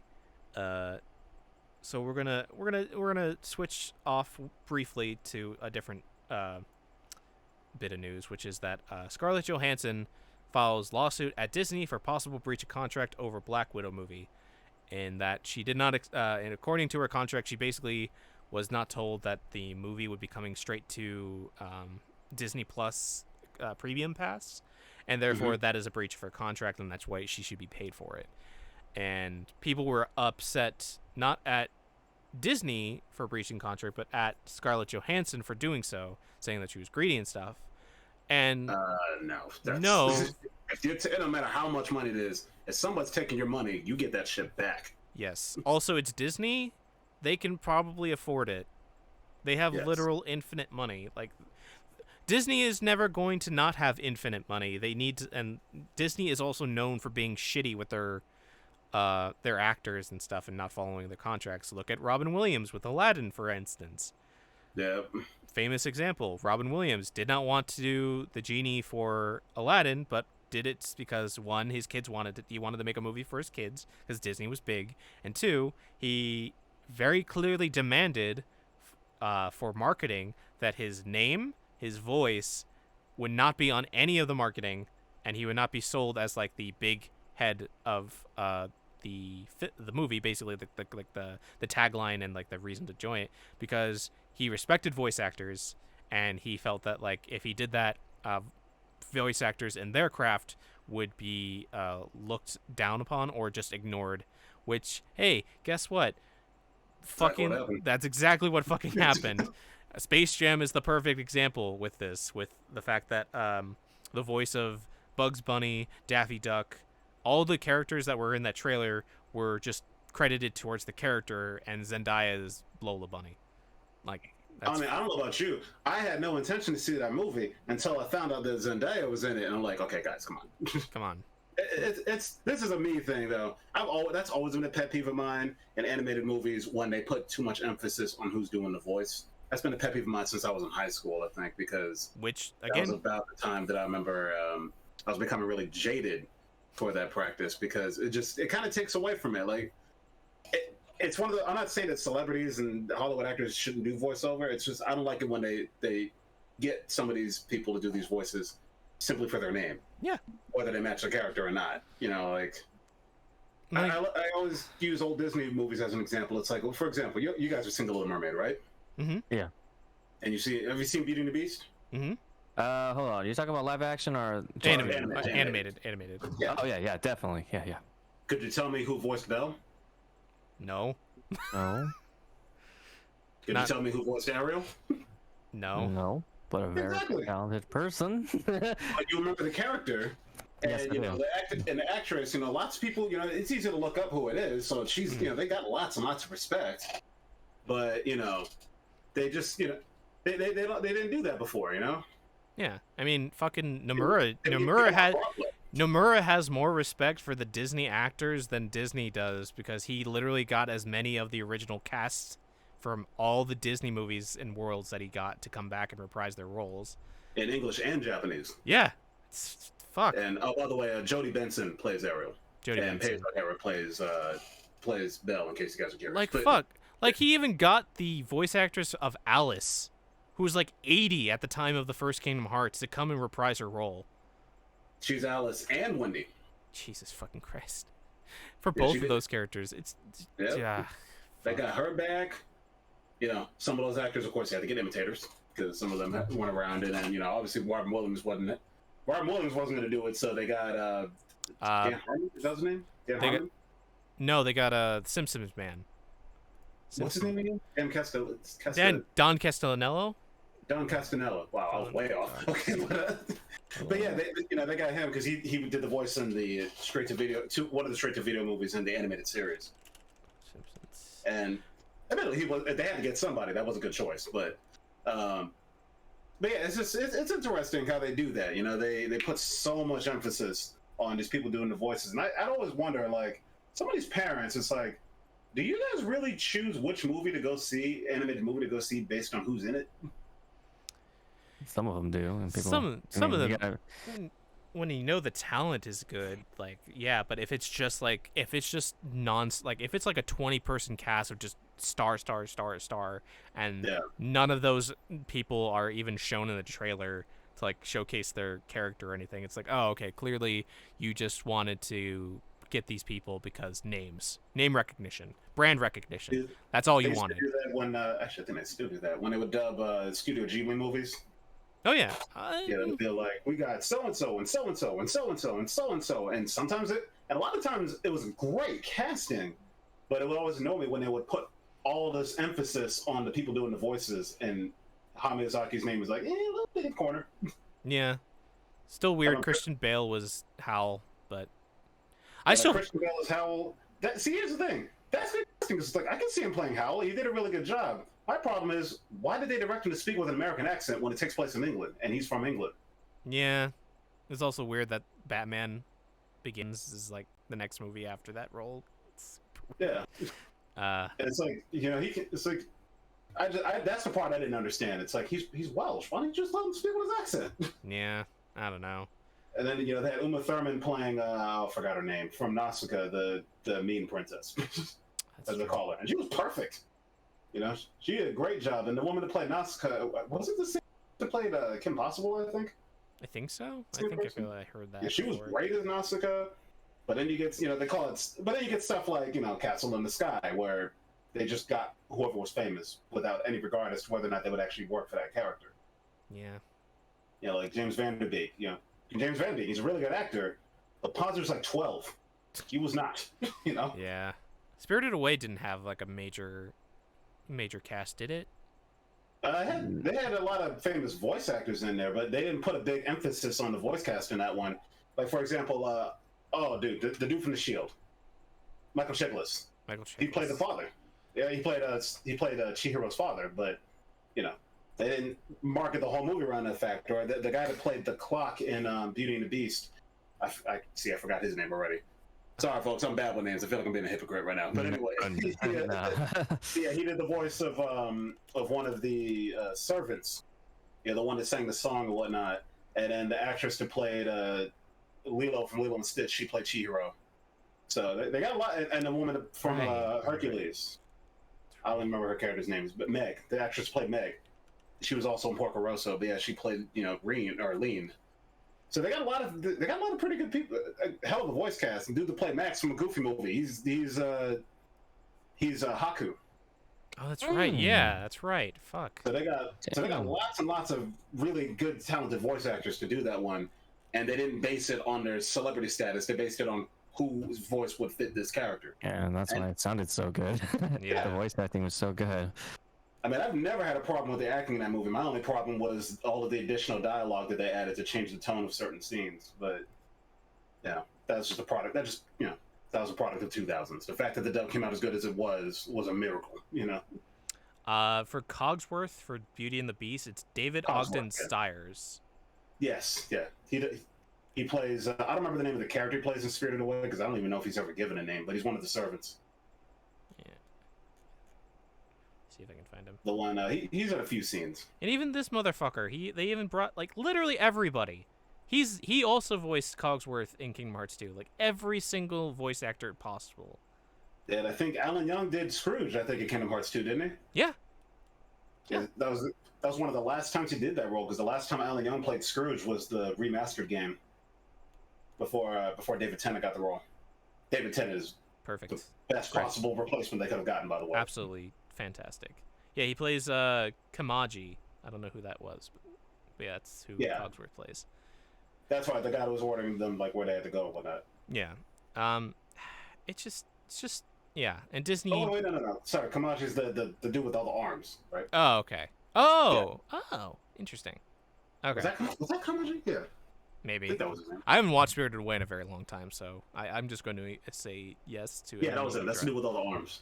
Yeah, so I just, when a voice actor or even a big name actor has follows a lawsuit at Disney for breaching contracts, it's justifiable if there is like a case like, yeah, she didn't expect the movie to come straight to Disney Plus with the $30 watch ticket. She only expected because most of her money was coming out the other end from ticket sales and profit. So if people are just going to pay $30 to watch it as much as they want on Disney Plus, then that's clearly less money for her, but more money for Disney because obviously they get a direct.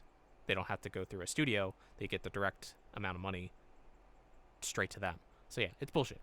Pay your people correctly. Just in general. Just don't fuck them over. Just don't be shitty. All right. Don't do the whole thing like, oh, we're gonna. I also get particularly pissed when they do stuff like, oh, we support our female actresses, and oh, shut the fuck up. Didn't it's like, y'all, how long did it take y'all to make this movie? America wasn't ready for a Black Widow movie, but they're ready to show Scarlett Johansson's body throughout all of Iron Man 2 for the entire runtime of the movie. That was like the only reason she's in that movie half the time. It wasn't until Avengers that they really developed her character. Well, by that time, it's kind of late, right? A bit, yeah, just a tiny bit. And then they're gonna do all that and then screw her out of her money, but be like, "Oh, we support women." It's like, come on, guys, come on, don't. Whoever, it's not like the entire company's behind this. It's obviously a few individuals, and I say to those individuals, seriously, what the fuck, dude? Come on. Yeah, the biggest factor of those individuals we talked about with the guy that was running Marvel at the time, who's he can fuck off. He's fucked out. I mean, he got shit I want about him. Yeah. So he was the biggest problem. That's why this movie finally got made, and but not why it got released this late. He's the one that said that Black Panther wouldn't sell because black people don't sell well overseas. Data based on absolutely nothing. Yeah. And that was completely contradicted. Yeah, it's funny when Black Panther came out. I was like, just watch. See, they took them forever to be able to get them to make this movie because they were convinced that you couldn't sell a movie with a black superhero because apparently Blade doesn't exist. But they kept saying that over and over again. Like, just watch. If this movie's a giant hit, those same people are going to be like, "Oh, well, it's only a hit because it's Marvel." I was like, well, if that's the case, then what was the holdup? Yeah, right. It's almost like this was based on nothing but pure racism, which is why I'm glad that they got to make the movie and it showed once and for all this legend, whatever it is, that black people don't sell movies overseas is bullshit. Yeah. And they're like, oh, well, it's just Marvel. Oh, highest grossing single hero movie of all time, correct? Yeah. Yep, it's the high of all of their individual movies. That's the highest grossing one by a large margin, from what I understand. $1.4 billion, if I remember correctly. That's a fucking lot, man. Jesus. Smells like bullshit. Yeah. Yeah. All right, so back to some sad news with the Blizzard stuff again. Uh-oh. But maybe a little bit of better news since it's mostly good things. So, president of Blizzard steps down and leaves the company. Guess what? He's still in the lawsuit, so he's clearly leaving to not avoid that. Oh, wow. It's like, it's convenient. Yeah. And the head of HR leaves as well. So literally, the person who was didn't do anything about it and the person who really fucking didn't do anything about it are no longer at the company. They also said that the president that will replace them is actually going to be two people. It's going to be Jen O'Neill and Mike Ybarra. Jen is the former head of Vicarious Visions and has like 18 years of experience. And Mike is a former Xbox/Microsoft and employee vice president. And he was the general manager of platform and tech, where he's been watching BattleNet and development of services and stuff. So yeah, it's going to be interesting that it's two people running the company for the time being. But a lady's in charge, and she does good work, I guess. But fuck the HR dude. Fuck that person. Literally the worst person at his job possible. Jesus fucking Christ. Kind of hard to come back from this. It's like, yeah, I was the head of the HR department that's currently being sued by the entire state of California. Mm-hmm. And I don't think Jab is going to get any more work. He would have to found his own company, and even then, I don't know if anybody would work with him after he didn't do anything. And he's being sued by the state of California. He's explicitly stated as being sued. So fuck him. Yeah. Yeah, he can fuck off. So this is going to be surprising. But EA's expectation of Mass Effect Legendary Edition exceeded it. So they are really happy with how well the sales were. I know when we talked about this a couple days ago, you were like, wait, they were not going to exceed its expectations? I was surprised. I mean, given how popular, I was surprised that their expectations weren't as high because, given how popular Mass Effect is, I thought it'd be a given that it was going to sell well. Yeah, but EA's always been known for having like extreme expectations for their games, but it seems like they were reasonable this time. And yeah, I mean the remasters and the reworks that they've done to the game have improved the first two games in general. The first one overwhelmingly is improved. But yeah, so they exceeded the expectations, which means that they are going to continue to invest in both these franchises, because they're going to continue in Mass Effect as well as Star Wars Jedi Fallen Order, which was the other single-player game that really exceeded their expectations. So that means maybe we'll get some good single-player-oriented EA games again. I mean, they're already doing that with Dead Space, so. I remember at some point they didn't make a comment saying that single player games just don't sell anymore and it's all about multiplayer. And it's like, really? Yep, they made that like comment like 10, 15 years ago. Jesus. That's why EA was so heavily focused on their multiplayer aspects with like Battlefield and FIFA. It just seems like whenever they're heavily focused on something, that's when it starts going downhill. Yep. Which makes sense because then, they over-incentivize it, and then, with their yearly franchises, they just retape and brush up a couple things, and they resell it at full price.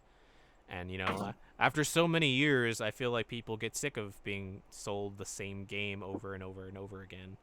Especially, I think it was like the 2019 FIFA had banners from like the 2017 FIFA game. They just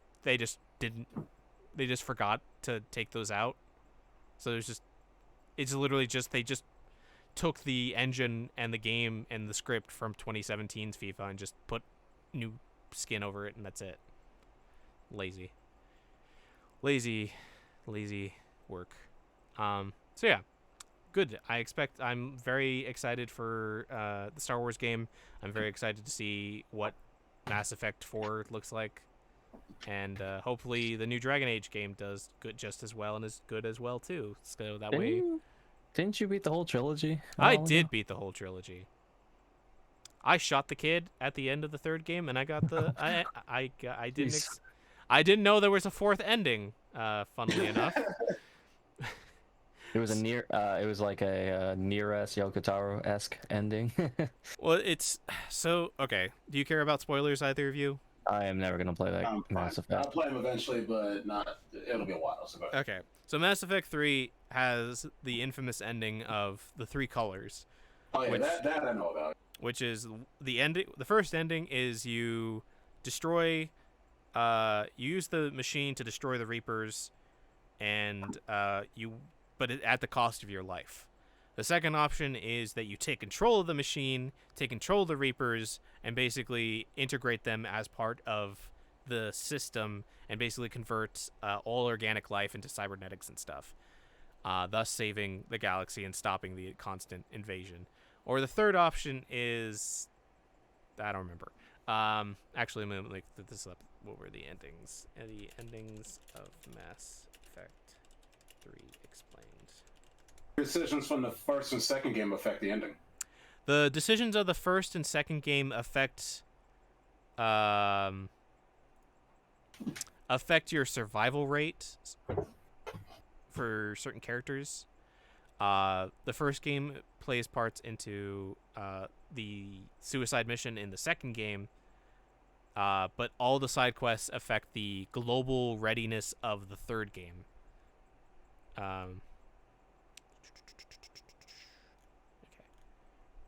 Okay. Based on the final choice, ending game chart.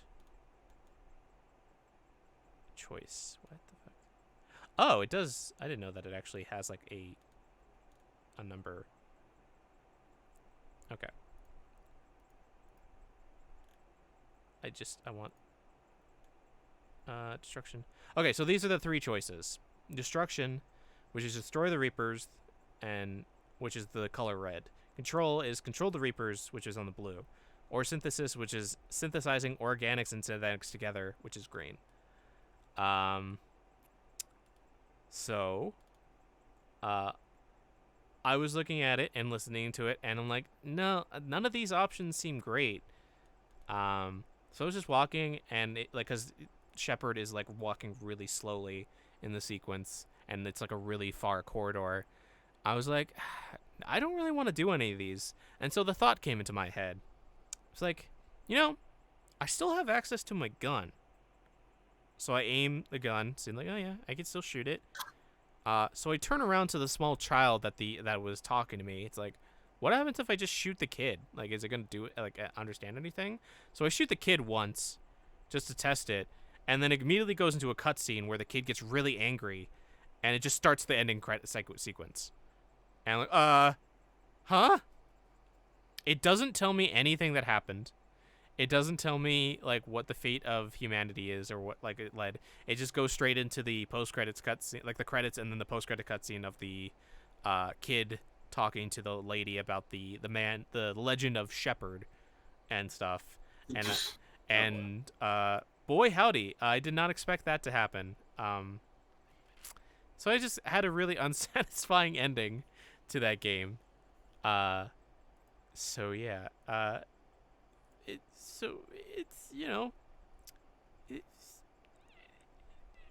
I don't really know what they want, like what to do about that. I also don't know what Mass Effect 4 is going for. The trailer that they showed off implies that it's supposed to be post the ending of 3, and that Liara is looking for Shepard because she finds the N7 insignia. But who fucking knows? I mean, it's implied either way that like Shepard's supposed like in that what it might have destroyed the Reapers at the sacrifice of his life. So if that's true, then there's also like the post-credit scene where like, oh, the kid is like asking stories about the Shepherd, and like the lady's like, oh, that's just but one story of the Shepherd. I'll have to tell you another one another day. I'm like, wait, what does that mean? Does that mean that he actually survived? What the fuck is going on? So I have no idea what they're gonna do. If they do pull a Shepherd back from Mass Effect 4, Jesus fucking Christ, I'm going to be curious to see how they explain that. But I am glad that EA is going to invest into Mass Effect and whatnot, and I'm really excited, and I really hope that Dragon Age 4 is also good, because Inquisition was rough and is kind of why BioWare has gone down the toilet. I thought I heard that Inquisition was the best one. No. That was Origins is the best. Origins is my favorite. Is that the third one? That's the first one. The third one is Inquisition. Yeah, I thought I heard that was the best one. It's not. Huh. It takes a lot of elements from Origins and Dragon Age 2, and it takes like a good amount of them, but there's just the story is good. There's just the gameplay mechanics just aren't nearly as fun as the first game. You can easily make your characters super broken. Early on, it's just I don't know. It's fine. The problem is that like it was made under crunch, and you can really feel it when you originally bought it. A lot of content got removed. Just not a lot of remove. There was just a lot of bugs at the time, and yeah, I don't know. I like it for what it is and what it's leading into. I still think that Dragon Age Origins has better cast in general and better characters and a pretty good way of like having role-playing choices, Freya. For your character, a lot more freedom with that. But I mean, it's fine. I'm really excited to see where 4 goes because of what happens in Inquisition. But yeah, I don't know. Did I go on a tangent about this? I don't know why No. I started bringing it up. Okay. I mean, I haven't stepped in because I haven't played any of the games. So. Alright. Mass Effect 1 is a really good RPG. Mass Effect 2 is a really good character-driven story with pretty improved shooting mechanics, but loses kind of a lot of the customizable RPG aspects of the first game. And then the third game is basically a third-person shooter with Mass Effect skin on it that feels really good, but loses a lot of the RPG mechanics. And you can really feel EA putting their hands into that pie a lot more than you can in the other two. It's very... when they got a hit, unexpected hits, that's usually when we get, usually it's like if something comes out and it's an unexpected hit, if there's a follow-up, the follow-up is usually either just as good, or if the people above get too involved, that's when we start to see problems. 3 is definitely the one where you can... 3 is definitely the one you can feel that the people above were getting really involved in it. Because guess what? The best story parts from 3 are in the DLC, which was made after the game came out. And has like one of the best, and has like some of the... Did that too? They extended the ending or something like that? So in the remaster, they basically just reworked Mass Effect 3? They just reworked the ending back. They made the DLC ending like part of the canon, part of the endings that you can choose from. Technical difficulty in my regard. Give me 1 second. I'll move back for a second.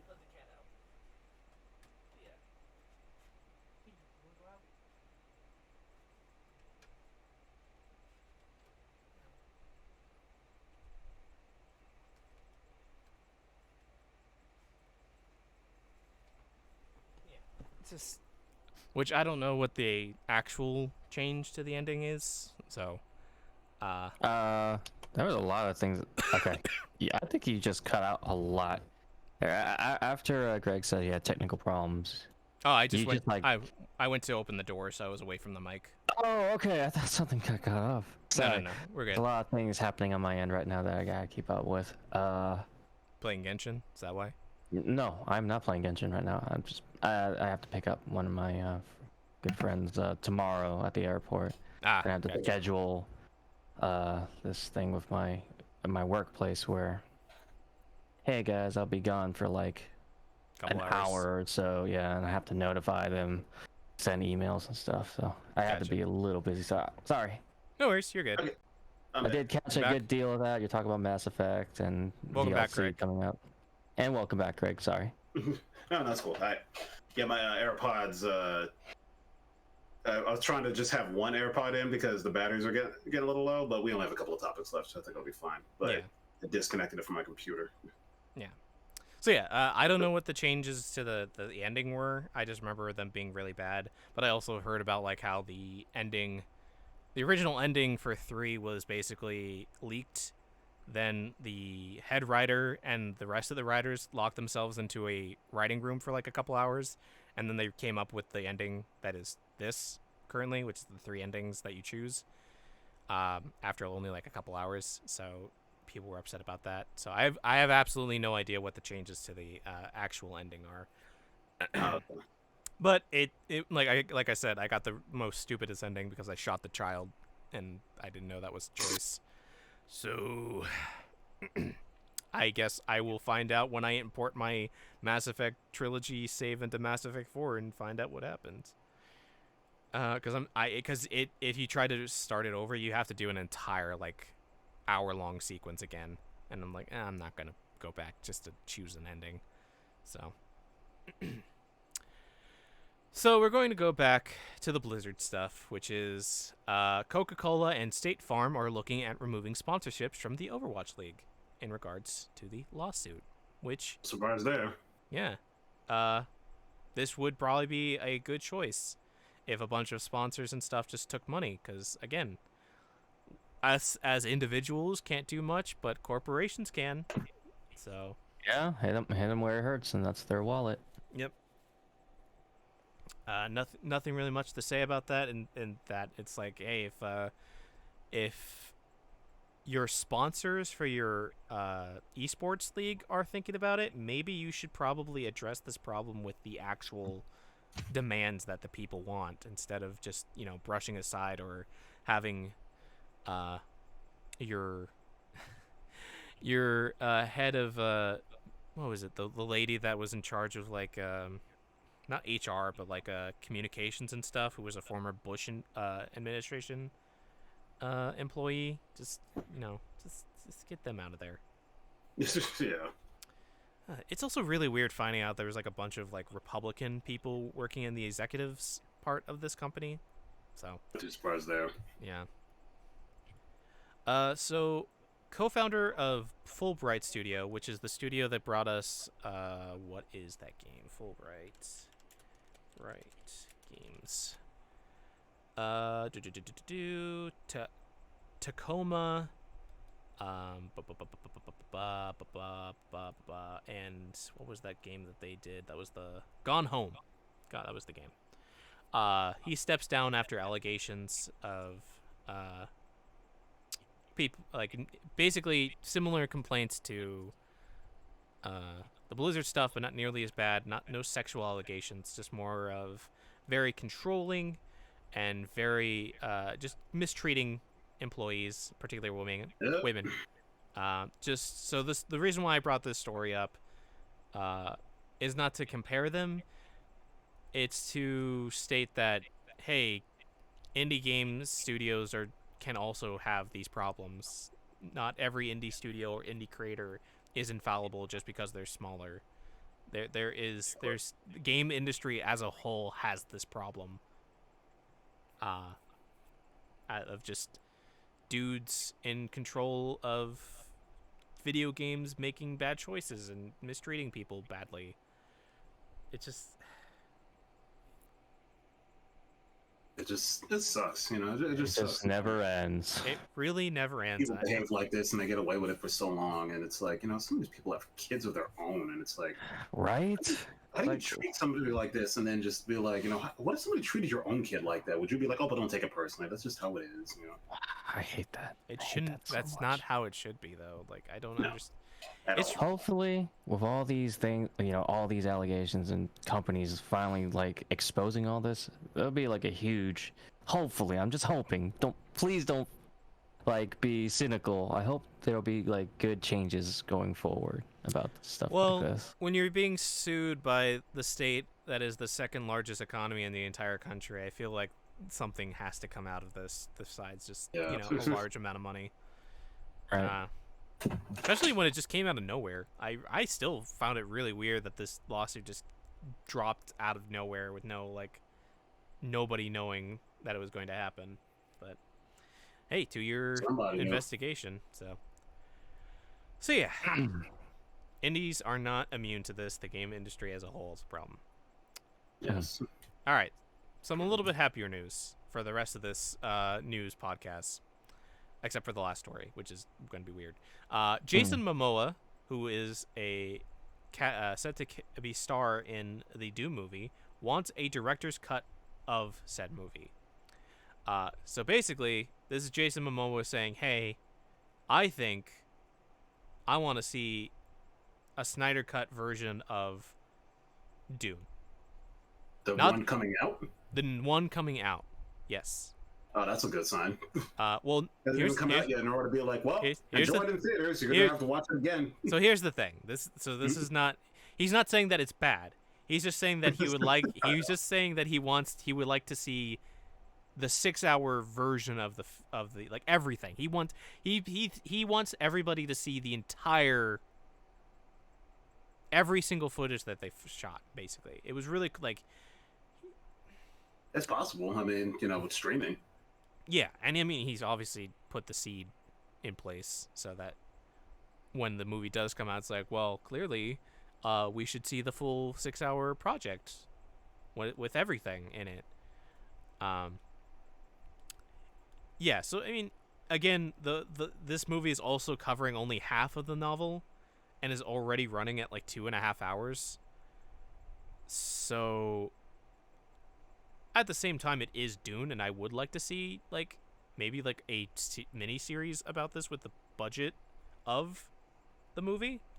Yeah, which I was a little surprised when they announced it as a movie. It seemed like something that would have been a great series.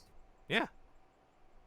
I mean, it could have been like a Game of Thrones kind of thing where they have like maybe like 3 seasons to do the entire book. Yeah. And, you know, HBO just gives them infinite money so that they can take their time with it and whatnot. But I don't know. I'm not an executive at WB. I don't make the big decisions, so I'm just hoping. Go ahead. Well, I was gonna say, I think sometimes when I hear stuff like that, it just kind of gets to me because I still remember when Team America came out and they were talking about how they made them cut all this stuff, but it'll be in the home video version. Because I remember when they said that, my first thought was like, oh, well then I guess I'll wait for it to come out on video, and I did. So I didn't see it in theaters. Oh yeah, there's that story about that. I'll add that to the docket about the South Park creators. So before the movie comes out, they say shit like, oh, well, we had to cut all this stuff, but it may be available later. And usually my first thought was like, oh, well, call me when it's done. But in this case, I actually do want to see Dune. So. Yeah, I mean, a lot of people have wanted to see Dune for a long time, and the Stephen Lynch movie is a thing. Or the Stephen Lynch. David Lynch disowned that movie, didn't he? Sorry, David Lynch. Yeah, he did his take on that film. Yeah. So yeah, I mean, if we get a like 6-hour long project of a miniseries out of this movie eventually, or maybe the second part gets turned into a miniseries, that'd be cool. I've always heard good things about Dune, but so yeah. Me too. So this is pretty surprising. But Marvel vs. Capcom 2 might be getting re-released due to a campaign led by, I believe, Maximilian Dude. Please let it happen. Yeah. Cool. He's been quite the OG with the whole fighting scene, so that'll be good. That's a great choice. Yeah. So again, I would love to see that get re-released on modern. At least put it on Steam, so that I never have to worry about another console upgrade again. So it's like, okay, it's on Steam, I got it forever. yeah. So apparently he's been posting a campaign called free #FreeMVC2 to get the re-release the crossover game into modern systems, which ended up catching the attention of a studio head of Digital Eclipse who was happy to support the project. Which is the studio is focused on preservation of gaming, so that means they've released ports of older games to modern systems, which includes the Disney Afternoon Collection, which was Capcom published NES Disney games. They've also worked on partnerships between Capcom and Disney, so it's very possible that maybe MVC2 could be happening. They tweeted out that the CEO, Sean McDowell, tweeted, quote, "Would love to see it happen. Seriously, thanks for listening to us and already acknowledging how a re-release could be improved, such as better rollback netcode. The FGC will show up to support guys if y'all can make this dream a reality." Oh, if it had rollback netcode, that's free money. Yeah. Another producer on the project at Digital Eclipse, Stephen Frost, chimed in, saying he has the same desire to port the game to modern systems. And obviously the biggest hurdle is just getting the parties required to talk. So maybe the Capcom and Marvel could talk, but apparently the relationship between them was already rocky because of Infinite. So maybe that they have like a third-party studio that's dedicated to, re-releasing old code will maybe help, and the campaign will will push them to get into talks. I don't know. Who knows? I've heard nothing but good things about MVC too. Oh yeah, it's a classic. Yeah, that is a classic, man. That really takes me back. Holy cow! Yeah, there's a reason why every game since then has been immediately compared to 2. Yeah. So yeah, hopefully that'll lead to something and not nothing. I know that Maximilian Dude was a big reason why what was that game? The Xbox fighting game? Crocodile, skeleton, CG, like a... Killer Instinct? Killer Instinct, thank you. Oh, okay. He was a big reason for why Killer Instinct got a big push and got revived on PC, if I remember correctly. Who? Oh, that's right. Yeah, they put it up. They did do a PC port of that, didn't they? Yeah, Killer Instinct, Maximilian Dude was also a big push for that. He's also a big push for Killer Instinct to get a new one and a new entry too. So He's gonna take us for a ride, right? yeah, he's basically going to save fighting games. Thank you, Greg, for acknowledging that reference. So yeah, hopefully that'll turn into something new. And now on to bigger, excitinger news. JoJo Bizarre Adventure Part 6 Stone Ocean reveals a trailer, cast, staff list, and debuting on Netflix worldwide in December. That's the I'm part. so excited. Guys, remember, this is on Netflix, so basically we pretty much got like a whole season. Not just like a weekly thing, a whole season of JoJo. Well, And now we're here's the thing. Here's the thing. I still think that maybe Netflix is going to be releasing this weekly, or maybe releasing them in chunks. My big thing is, I just don't want it to be a case where they only release it on, where they release it, but only they say all over the world, but it's really only in like, a couple of places, and we get it last. VPN sales go up. Yeah, for real. Mostly because they also announced that it's going to start airing broadcast in Japan in January. So I don't think, even though Netflix would probably do this, I don't think they would probably drop the entire series 1 month before it goes to the country of origins, like weekly broadcast. That just doesn't make any sense. Yeah, how is that all gonna work out? I mean, the impression I was getting is that they were going to maybe put it on Netflix and then it was going to broadcast later. But I'm still concerned because they say worldwide. I'm like, that doesn't necessarily include the U.S., does it? Because it's sort of like when remember when all of those headlines got around saying that all the Studio Ghibli movies are being added to Netflix, but it turns out it was literally everywhere but the U.S. Yeah, it was like Canadian Netflix, basically. Yeah, but a whole lot of people fail to mention that in the headline. Yeah. I hope that doesn't happen. Yeah, I'm cautiously optimistic, but I really hope that that's what happens. and hopefully Crunchyroll will still stream it as it aired too. That'd be nice. Even if it's a weird thing for the Netflix release, we can at least wait until January to like start watching it. But I don't know if it's going to be the entire series all at once, because who knows how long Part 6 is going to be anime wise. All right, here's the question. Parts, I'd be cool with that. Here's a question. So, have they ever done a series where they release like weekly? Yeah, they have talk shows. I think that did that on Netflix. Yes. But in terms of anime, not out here. Pokemon they did in chunks though. They did like they would release like 12 to 13 episodes and then wait another like 4 to 6 months and then release another 12 to 13 episodes for the Really hoping that the new Pokemon movie comes out soon. Yeah. So, I don't know. I think Disney, with how it does the Loki and the Marvel series, really shows that doing a weekly broadcast keeps the material and the series in everybody's mind and in the public sphere. So they're learning from that or something? Maybe, I don't know. It feels like that's something that they should do to adjust to maybe fight against Disney doing that. Come on, man! You don't want to binge JoJo all in one sitting? I mean, I would love to, but I coming from as somebody who, like, just thinking of like money and just how important JoJo is to the country of Japan and stuff, I feel it'd be really weird to broadcast the show when I can just watch it on Netflix instead of watching it on whatever TV channel it is.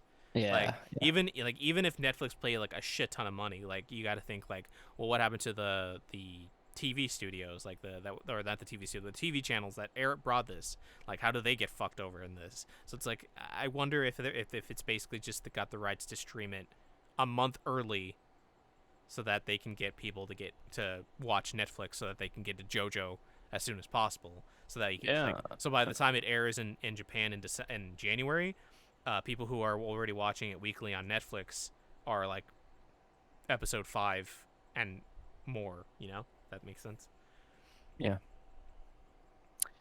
Well, maybe that Netflix money, maybe they gave him so much money where like TV shows like, well fuck it, we don't care. Go ahead and stream the whole thing. Yeah. I just wonder how many episodes it's going to be if they do drop it as like the entire series, because I know part 5 was like 39 episodes and part 4 was like 41. So I feel like part 6 would be a little bit longer. And because don't some animes have to take like a midway break to finish post-production on like the last half to? So I don't know. Either way though, the Jolene's theme, Greg, have you watched it, the trailer yet? Not yet. You should probably watch it, because it's her theme, the like Giorno's theme is like a banger, just from what you can hear from it. Also the voice actress for Jolene, I think me and Brody stayed up to watch the JoJo event, but she talked about how like JoJo was one of the reasons why she got into voice acting, and how it's kind of crazy that she loves Jolene the most, just like how like Kira Buckland is like a big fan of JoJo and Jolene, and like how she's the one that like heavily campaigned. Kira is heavily campaigned and talked about how she should be. I'm really worried about people doing that, because I'm just yeah, same here, because what if she isn't, and then the other person's gonna get a lot of hate because Kira Buckland, just fans in general. Sorry, not specifically Kira Buckland fans, just fans in general can really take things way too far. Yeah, and I'm sure Kira wouldn't want that on whoever gets cast. I would assume she would like say like whoever got the cast as the casting director believed that they were the best choice for this role, and that's cool. Yeah, I'm just really worried about that. But the voice actress in Japan was like really cute, and really like she was like crying on the stage when she was talking about it. But when I listened to her in that trailer, it's just like, oh, you're that's a good Jolene, and the ora, oh, it's good. Can't wait. That's awesome. Can't wait to hear her tell and spoil the ending of that movie. Can't wait. The only thing I know about part 6 is that Jolene is that bad of a bitch. She just spoils the twist to a movie to a bunch of hardened criminals, murderers. Doesn't give a fuck. So excited. So yeah, that's part 6. Greg, I don't know if you're watching it right now. You should, so you can tell us what you think. Yeah, I watched a little bit of it. No, it was dope. I mean, it looks like part 6. Everything we would have wanted. Yep. Very excited. So yeah, if you like JoJo, get excited. Gonna come to Netflix December. I'm just so happy that JoJo's popular out here now. Yep. Yeah, I'm glad it's getting worldwide acclaim. I'm like, fine, So like, what was the song? Roundabout became a big hit again because of that show. Every single one of the EDs or the LPs or the EDs gets like a bangers, man. Gets a re-release with art from the show and / manga, and like doubles their numbers. It's crazy. I never thought I'd hear R&B. Freaking You. I never thought I'd hear Freaking You as a closing theme of an anime. I was like, oh my god, I remember this song. This song was a big hit, but I guess it was a big hit when that part of the manga was being broadcast or was being released in Japan. And Araki, I believe, actually personally chooses those songs. Yep. Yeah. He loves them 80 rock music and R&B and stuff. Boy, howdy. That's awesome. Oh, and also, cool little thing for the Netflix. The apparently Brody just showed us this is basically, you know how like they change the names of the stands and stuff because of copyright issues. For the Netflix version, however, apparently won't. Ooh, they got that money. For the subs or for the dubs? It looks like for the subs. I'm just based on Brody's like screenshot. Yeah. I hope so. But keep those names, please. Because this does say in his screenshot, that one guy says Killer Queen. Kira. Kira Queen. So, yeah, I don't know why they always change it in the subtitles, but the actors have always said it. So, yeah. It's always like some kind of weird copyright thing that they're afraid of. I think they're always. I think it's fine. I don't think the bands are going to come after them, but I guess they're just being protective. Yeah. It's not like I'm going to associate Metallica, the band, with the stand of the same name. It just doesn't make sense. It's whatever. Aerosmith. Or, King Crimson. those chickens and the was season 3 or part 3? Feeding those chickens, and then the chickens' names are Prince, Michael, and Lionel. I'm like, Holy. that's probably the only way to not get sued by all 3 of them. But I thought that was funny. Or was it? I think one of my favorite stands is the gun, the bullets, Just the Emperor. the Sex Pistols. The Sex Pistols. Yes. I can't remember what they called it, what they changed it to. Yeah. My absolute favorite stand is, I think it's Echoes or I can't remember which one is which. One of them, he says one thing, but the subtitle says another. Echoes and Reverb. It's Echoes 2, Echoes. It's supposed to be Echoes, and they changed it to Reverb. Is that what happened? I think they changed it to Reverb. Yeah. Okay. Yeah. Okay, how in the world is Localized name Reverb.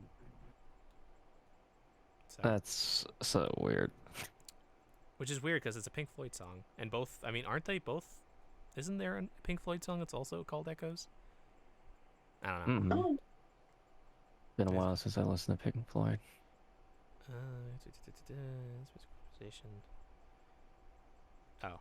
this is the band I wanted. Stand. Okay, so in the anime. Oh, I didn't know that in part 5 that takes place 3 years later, after part 4, according to this wiki. So Koichi is 18, and he's 22 at the Louvre. What? That doesn't make sense. Fuck that. That's bullshit. And Zach is the English dub. Yep. Yep, our boy is in a good deal of famous, very popular things. Yep. Koichi is my favorite character. Yep, and our boy Zach voices him. Oh, nice. Yeah. Yeah. Echoes. Yeah. I guess it's just Echoes. Weird. Oh yeah. Once we're done with the news, there is one other thing I wanted to talk about that I just remembered that I played and got upset about because I lost my progress on. But Greg, you put upcoming vintage anime releases from Discotek, and I saw this, and the first one that I saw was Gunbuster. Which fuck yeah, that's Gainax. Gunbuster. Isn't that isn't that the show that Anna worked on before he made Ava? That was his directorial debut. Fuck yeah. And boy, does it show. Now, tell me if this sounds familiar. It seems like they put the vast majority of the budget into specific scenes. Is it the titties, the bouncing? Is that definitely that? And also this was the first anime to have overlapping action with the boobs, I think, for the whole series. Mm-hmm. There's also was it this one where the guy who created the art of missiles following, like, really popped off the first time? I think he worked on it. His last name is Itano.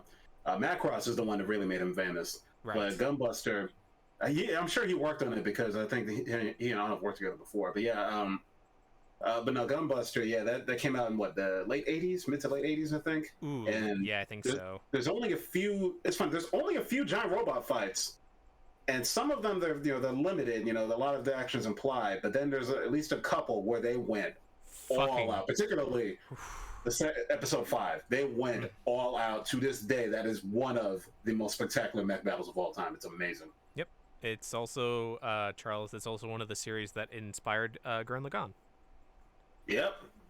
Very clearly. Yep. Not to mention, because they pulled their inspirations from the same type of giant robot shows, shows where the giant robots would combine. Yep. And, Gurren Lagann was supposed to be the ultimate version of that, just like how Gunbuster was taking that same concept and really delving deep into the psychology of, somebody that will be a pilot for a robot like that. Yeah, does that sound familiar as well? But it's the good And- type of psychology, not the bad, sad, depressing one that comes out a couple years later. And it deals a lot. I mean, it's one of the best OVAs ever made, in my opinion. So it's 6 episodes. Everybody should watch it. And the sequel is just as good too, Gunbuster 2, which was directed. Oh damn it, I forgot his name too. But the director of Fooly Cooly. Oh he did shit! that one. Really? Yeah, because he was a co-director on Evangelion. Or I think he was a co-director. I don't know if the whole series, but he's also the co-director on all of the new Evangelion movies. Oh, sick. And you can really see it. Particularly, I remember in the second movie where Shinji's like, going after Rei toward the end. That's when it just turns to full Gurren Lagann, Fooly Cooly mode with the animation and whatnot. And I thought it was awesome. Gunbuster's really good. I'm really excited. It's also being dubbed in all 6 episodes by Sound Cadence Productions, which is First time it's been dubbed, I think, right? Yep. Sound Cadence Productions, I believe, does like. Let me just make sure. Cadence Prod. No. There we go. They are the studio that does Prince of Tennis. Come on. They're also working with like series like Funimation, so they're one of the Funimation studios that works with them. They did Full Dive currently. Let me see what shows they do on their website currently. But they get the English dub cast for a lot of stuff. Yeah, I actually am in their list. Yes. Oh, nice. They do a lot. We have like House Goes Dragon Hunting, Full Dive. We also, one of the clients are like Rooster Teeth. Yeah. City Hunter, Shinjuku Private Eyes. Yeah. And They're doing the Fatal Fury OVA collection too. Cool. Yeah. I forgot the rest, so. They also worked with Team 4-Star and Hells too. I wouldn't know that. Yeah. And can I also mention one of the other titles that the Discotheque is going to release is the Ashita no Joe movie, the second movie, Fuck yes. or also known as Tomorrow's Joe. I will be buying this movie because I'm trying to give as much support to this as possible because I want them to bring out the TV show. That would be cool. I would like to see the show that was basically the original to Megalobox. I mean, the fact that that show has never been brought out here is ridiculous. It's one of the greatest anime ever made. So I really hope it's almost every sports anime you've ever seen was inspired by Ashita no Joe. Yeah. And Legendary Armor Samurai Troopers, also known as Ronin Warriors, also getting its first Blu-ray release, and that includes all the OVAs. Lupin the Third versus Detective Conan, the movie. That's kind of cool. Ooh, I'm happy about that one. That's one of the good. I mean, they're all pretty good, but that's like one of the good crossover movies for Conan, right? Mm-hmm.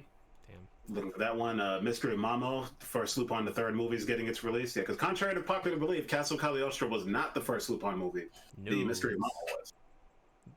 And that's getting a Blu-ray release. Castle was like the 3rd or 4th, wasn't it? I think it was the second. Damn. But it's the most famous for a good reason, because it's the best one. Yeah. And then here's the one that caught me off guard. Robot Carnival getting a Blu-ray release, or sorry, a 4K Bluray release. 4K Ultra HD release. Yep, and it's going to include a 4:3 and 16:9 version of the movie, because I think it may have been. I think that's one of those things where it was animated in 4:3 with the intention of being cropped to 16:9. Mm-hmm. So 16:9 is how they intended you to see it, but I guess they managed to get a 4:3 version as well. They're doing the same thing with the last one down here that I'm super excited about, the Project Echo movie. They never released it yet, but it's supposed to be sometime this year. But Project Echo, have you guys seen that one? Project Echo. Never heard of that. Or maybe Project I have. Echo. I don't know. It was a movie that came out, anime movie came out in the 80s. It's one of those anime where its production is as fascinating as the movie itself, and the movie itself is known for being just batshit insane. So, long story short, the actual plot, how do I even summarize this?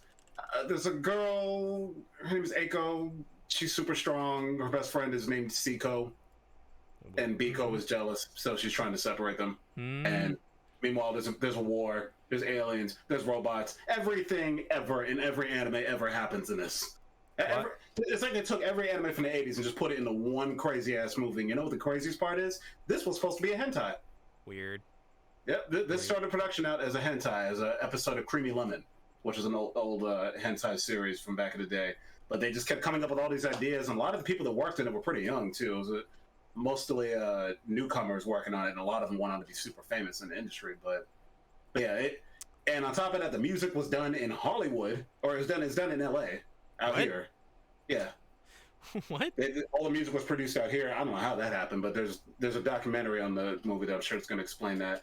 And I heard that they got all the people who sang this, like all the songs were in English because they did all the music out here. Whoa. And I heard that they got them all back to interview them, and I'm glad because in the original bonus features, the ones that were included on the Japanese Laserdisc, the narrator didn't actually translate what the girls were saying. The girls that were singing, he just talked about how hot they were. And just how surprised they were that they got these beautiful blonde ladies to do songs for anime and whatnot. But he didn't actually translate anything they were saying. Good job. And it's funny because you can hear what they're saying in the background. So I thought that was funny. So I'm guessing they're probably going to do a real interview this time. So I'm just reading, because I looked it up in the IMDb description. Why does it say that Biko has a super skeleton or a girl who looks like Arnold Schwarzenegger in ponytails? Oh, is that Biko? Oh. No, it says the rich, stunning Biko tries to ruin the new girl by fighting her with giant robots, super skeletons, and a girl who looks like Arnold Schwarzenegger in ponytails. Oh, yeah, no, there is a girl that looks like Arnold Schwarzenegger with ponytails. What yes. the fuck? Well, that's an interesting. Did you not hear the part where I said this movie is batshit insane, but it's fucking awesome? Yeah, I might have to look. It has a great soundtrack too. The soundtrack is like gloriously 80s. It's awesome. Guess and the animation, damn good too. Guess if you're getting it, I'll have to watch it with you one of these days. Oh, definitely, yeah. I'll make you watch this. but also, it's also a big deal because this is being restored from the original 35 millimeter, from a 35 millimeter print that has been lost for decades. Yeah, wow, where'd they find it? Yeah, they found it in the archive that they were looking at because apparently somebody fucked up and they just. Apparently, it was in this one archive the whole time. It wasn't actually lost. It's just they couldn't. It was misplaced. And I guess somebody contacted somebody or something. I don't remember the exact story, but basically, somebody basically told them, was like, hey, the print's just right here, right? And they when they found it, like, wait, what the fuck? It's been here the whole time? Because this is the guy that owns Discotheque, the people that run it. This is their dream project. Like, this is the one they've been wanting to do since they started that company. Huh. Just because of how batshit crazy and awesome it is? Yeah, I mean they're all big fans of it, so I'm glad that they finally got the chance to do it and to do the restoration. Because originally they were going to use a machine that could basically rip images from a laser disc directly from the laser, and they were going to do an upscale, and they abandoned that as soon as they found the print. So, I find that just conceptually that's just nuts. Yeah. So what is also Robot Carnival? It just says on the page that's 9 animators and 1 vision. Is it like a small stories or? Hey guys, I will have to leave now because I have to wake up early tomorrow. Okay. Thanks again as always, Charles. Yeah, thank you for hosting and thank you, Craig, for joining us for today. No problem. Glad to be here. All right. Peace out. Laters. Glad to. In fact, if you want, we can just skip the last topic. No, we can talk about it. We can talk about it still. It's still something to talk about. But yeah, and I'm happy notice. Plus, my AirPods are about to die soon anyway. But okay, Robot Carnival. Anyway, what is it? So, Robot Carnival is about it's 9 vignettes. It's 9 shorts, 9 different directors, animators. Cool. And they're all almost all of them became super famous. I mean, hell, the year after this movie came out, the guy that did the opening and ending for this movie did Akira or Akira. Are you fucking shitting me? Yeah, Katsuhiro Otomo did the opening and ending sequence for this movie. Jesus Christ. Okay. Yeah, and then the guy that did Kite, he did a segment which some people say that's probably one of the best looking ones. And then all the animation, they put a lot of money into the animation in this movie, so it's pretty spectacular. It's only 9 minutes. So I if you've never seen this, it is on Amazon, I believe, if you want to watch it now. But yeah, it looks like we're getting a 4K release. Sick. But it's a classic important part of anime history, so I highly recommend it. All right. And all but one of the segments have no dialogue. Damn. Huh. Interesting. Okay. And then real quickly, we'll just talk. Maybe. Talk brief, yes. Yeah. Give this guy as much tension as he deserves, I guess, which is little. So, Digimon Tamers' 20th anniversary stage show features a cancel culture villain which is fucking weird. I mean, the third series was always the weird one, but it was also the really good one, in my opinion, if I remember correctly. It was also Tamers was classic. Tamers was great. It's also the darkest in its storytelling. You ever heard of a little show called Serial Experiments Lane? Yeah, same writer. Yes, yeah. Which, man, unfortunately. He was the one behind the Dark Ocean plot that got dropped in season 2. It was one of the reasons why season 2 almost didn't finish, because they were so pissed off about that. Yeah, and I'm reading through this story, and so yeah, like I mentioned earlier, apparently the writer has. It's not just cancel culture. He's also been into he also has like some right wing, stuff in Japan. He's very conservative, but he's also very into conspiracy theories and stuff. Yeah, all the stuff you remember from Digimon Tamers, except you don't, because that's not why people like that show, and that's why I'm glad this is a stage play and not an anime. It's just I'm kind of, I was at a loss for words when I read this. I was like, are you fucking kidding me? It's like, of all the things to put these kinds of ideals into, you can put in a Digimon? Yeah, it's just weird. I mean, Digimon has always been weird when it comes to its darker elements, but this is just baffling. Yeah, Also, cancel culture doesn't exist, but that's a discussion for another day. Yeah, we could talk about that some other time. Yeah. So yeah, that's that. It's kind of just unfortunate. I don't know what much else to say. Just it's weird. And the last thing I wanted to talk about real quick was that the Nier game on mobile, Nier Reincarnation, is really fucking weird, but also really it's also really gorgeous for like a mobile game too. I'm really honestly surprised that this didn't come to console or PC or some sort. I hope it does, without the microtransactions and shit. But because it seems like it's going to be really important for the Nier story. Because after watching like the first 6 chapters and like theorizing about where this takes place, and then watching the rest of the chapters that are currently released in English on YouTube, because there was a bug on my side of things where I was trying to download the new chapter content, and even though I was connected to the Wi-Fi, it would just not download. So then I tried to reboot the app to see if it worked, and try to see if it deleted it, because it would keep the data, and it didn't. So I lost all my progress, and I decided, fuck that. I didn't spend any money on this. I'm not going to spend another 20 hours trying to get back to where I was, or getting like A2, 2B, and 9S on rolls that take fucking forever to grind out. So fuck it. I'm going to just keep watching the cutscenes and the stories and stuff.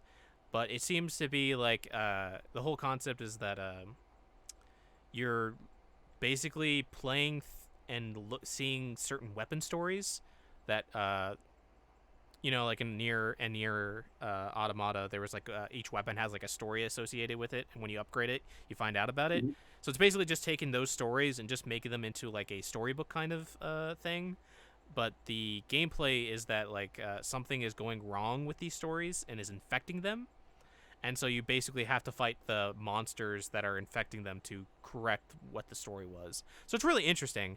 And once you get towards the end of chapter 6, there's a big reveal and stuff, but also it's super confusing because you don't know what's going to fuck on still. But there's a weapon story that is clearly hinting at that maybe all these stories are talking about humanity some of them are beginning of Nier, with the dragon falling in Tokyo, and some of these are between the ending of Nier and the beginning of Automata. Okay. So it is going to be important because there is direct references to both these games. There's also direct references to Drakengard.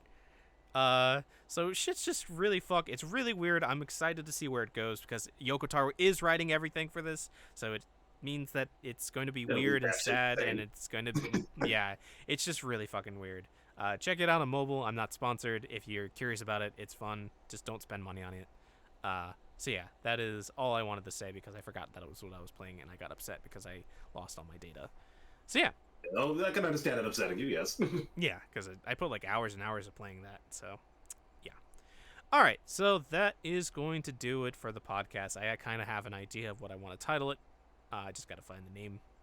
But thank you, Greg, for coming back and hanging out with us. It's always a pleasure to have you. Absolutely. It's always a pleasure to be here. Yeah, where can people find you? I will put it in the description for the YouTube video later, but please shill yourself. Go ahead. Oh, for sure. You can find me at Greg_Jones_art on Instagram. And you can find me on Twitter at Greg Jones Jr. 85. That's Greg with 1G, Greg Jones Jr. 85. All right, cool. And yeah, you can always follow me and Charles, as always, on Twitter at our respective names. Charles with a bunch of Z's, CHURLZZZZ, and me at my name at Shane Elterman with an underscore. And yeah, that'll do it for today. So I hope everybody has a wonderful rest of your night. And I don't think who we're gonna raid. Are we gonna raid anybody tonight? Yeah, let's go hang out with Reducky, my friend Risa, who's one of my former voice acting friends and is now a VTuber. So we're gonna do that. Reducky. Until next time, then. Yep. Are you gonna head off then, Greg? Are we not done?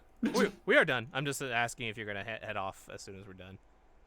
Oh, yeah. I gotta get some dinner taken care of, and I also got some just general around the house stuff I gotta get done. Okay. Then I'm gonna hop on.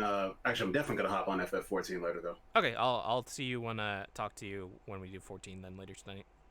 For sure. All right. I'll talk to you later. All right. Later, dude. Bye. All right. We're gonna raid Reducky. Unless she's the ending, because there's always that chance. Let's see. She's playing Kingdom Hearts. Oh yeah, fuck yeah. So yeah, thank you so much for everybody. We're gonna switch over here. I hope you have a wonderful rest of your Sunday. Please go tell Reducky, be nice to her, and enjoy her memes and stuff, and give her a follow. That'd be greatly appreciated. And I'll see you guys tomorrow with a collab with my good friend Jingle Riot. Okay? Bye. See you tomorrow. Thank you so much. Astiopath for the follow, Muffin Mouth for the raid, Nanaro for hanging out, and yeah, I'll see you guys tomorrow. Bye-byes.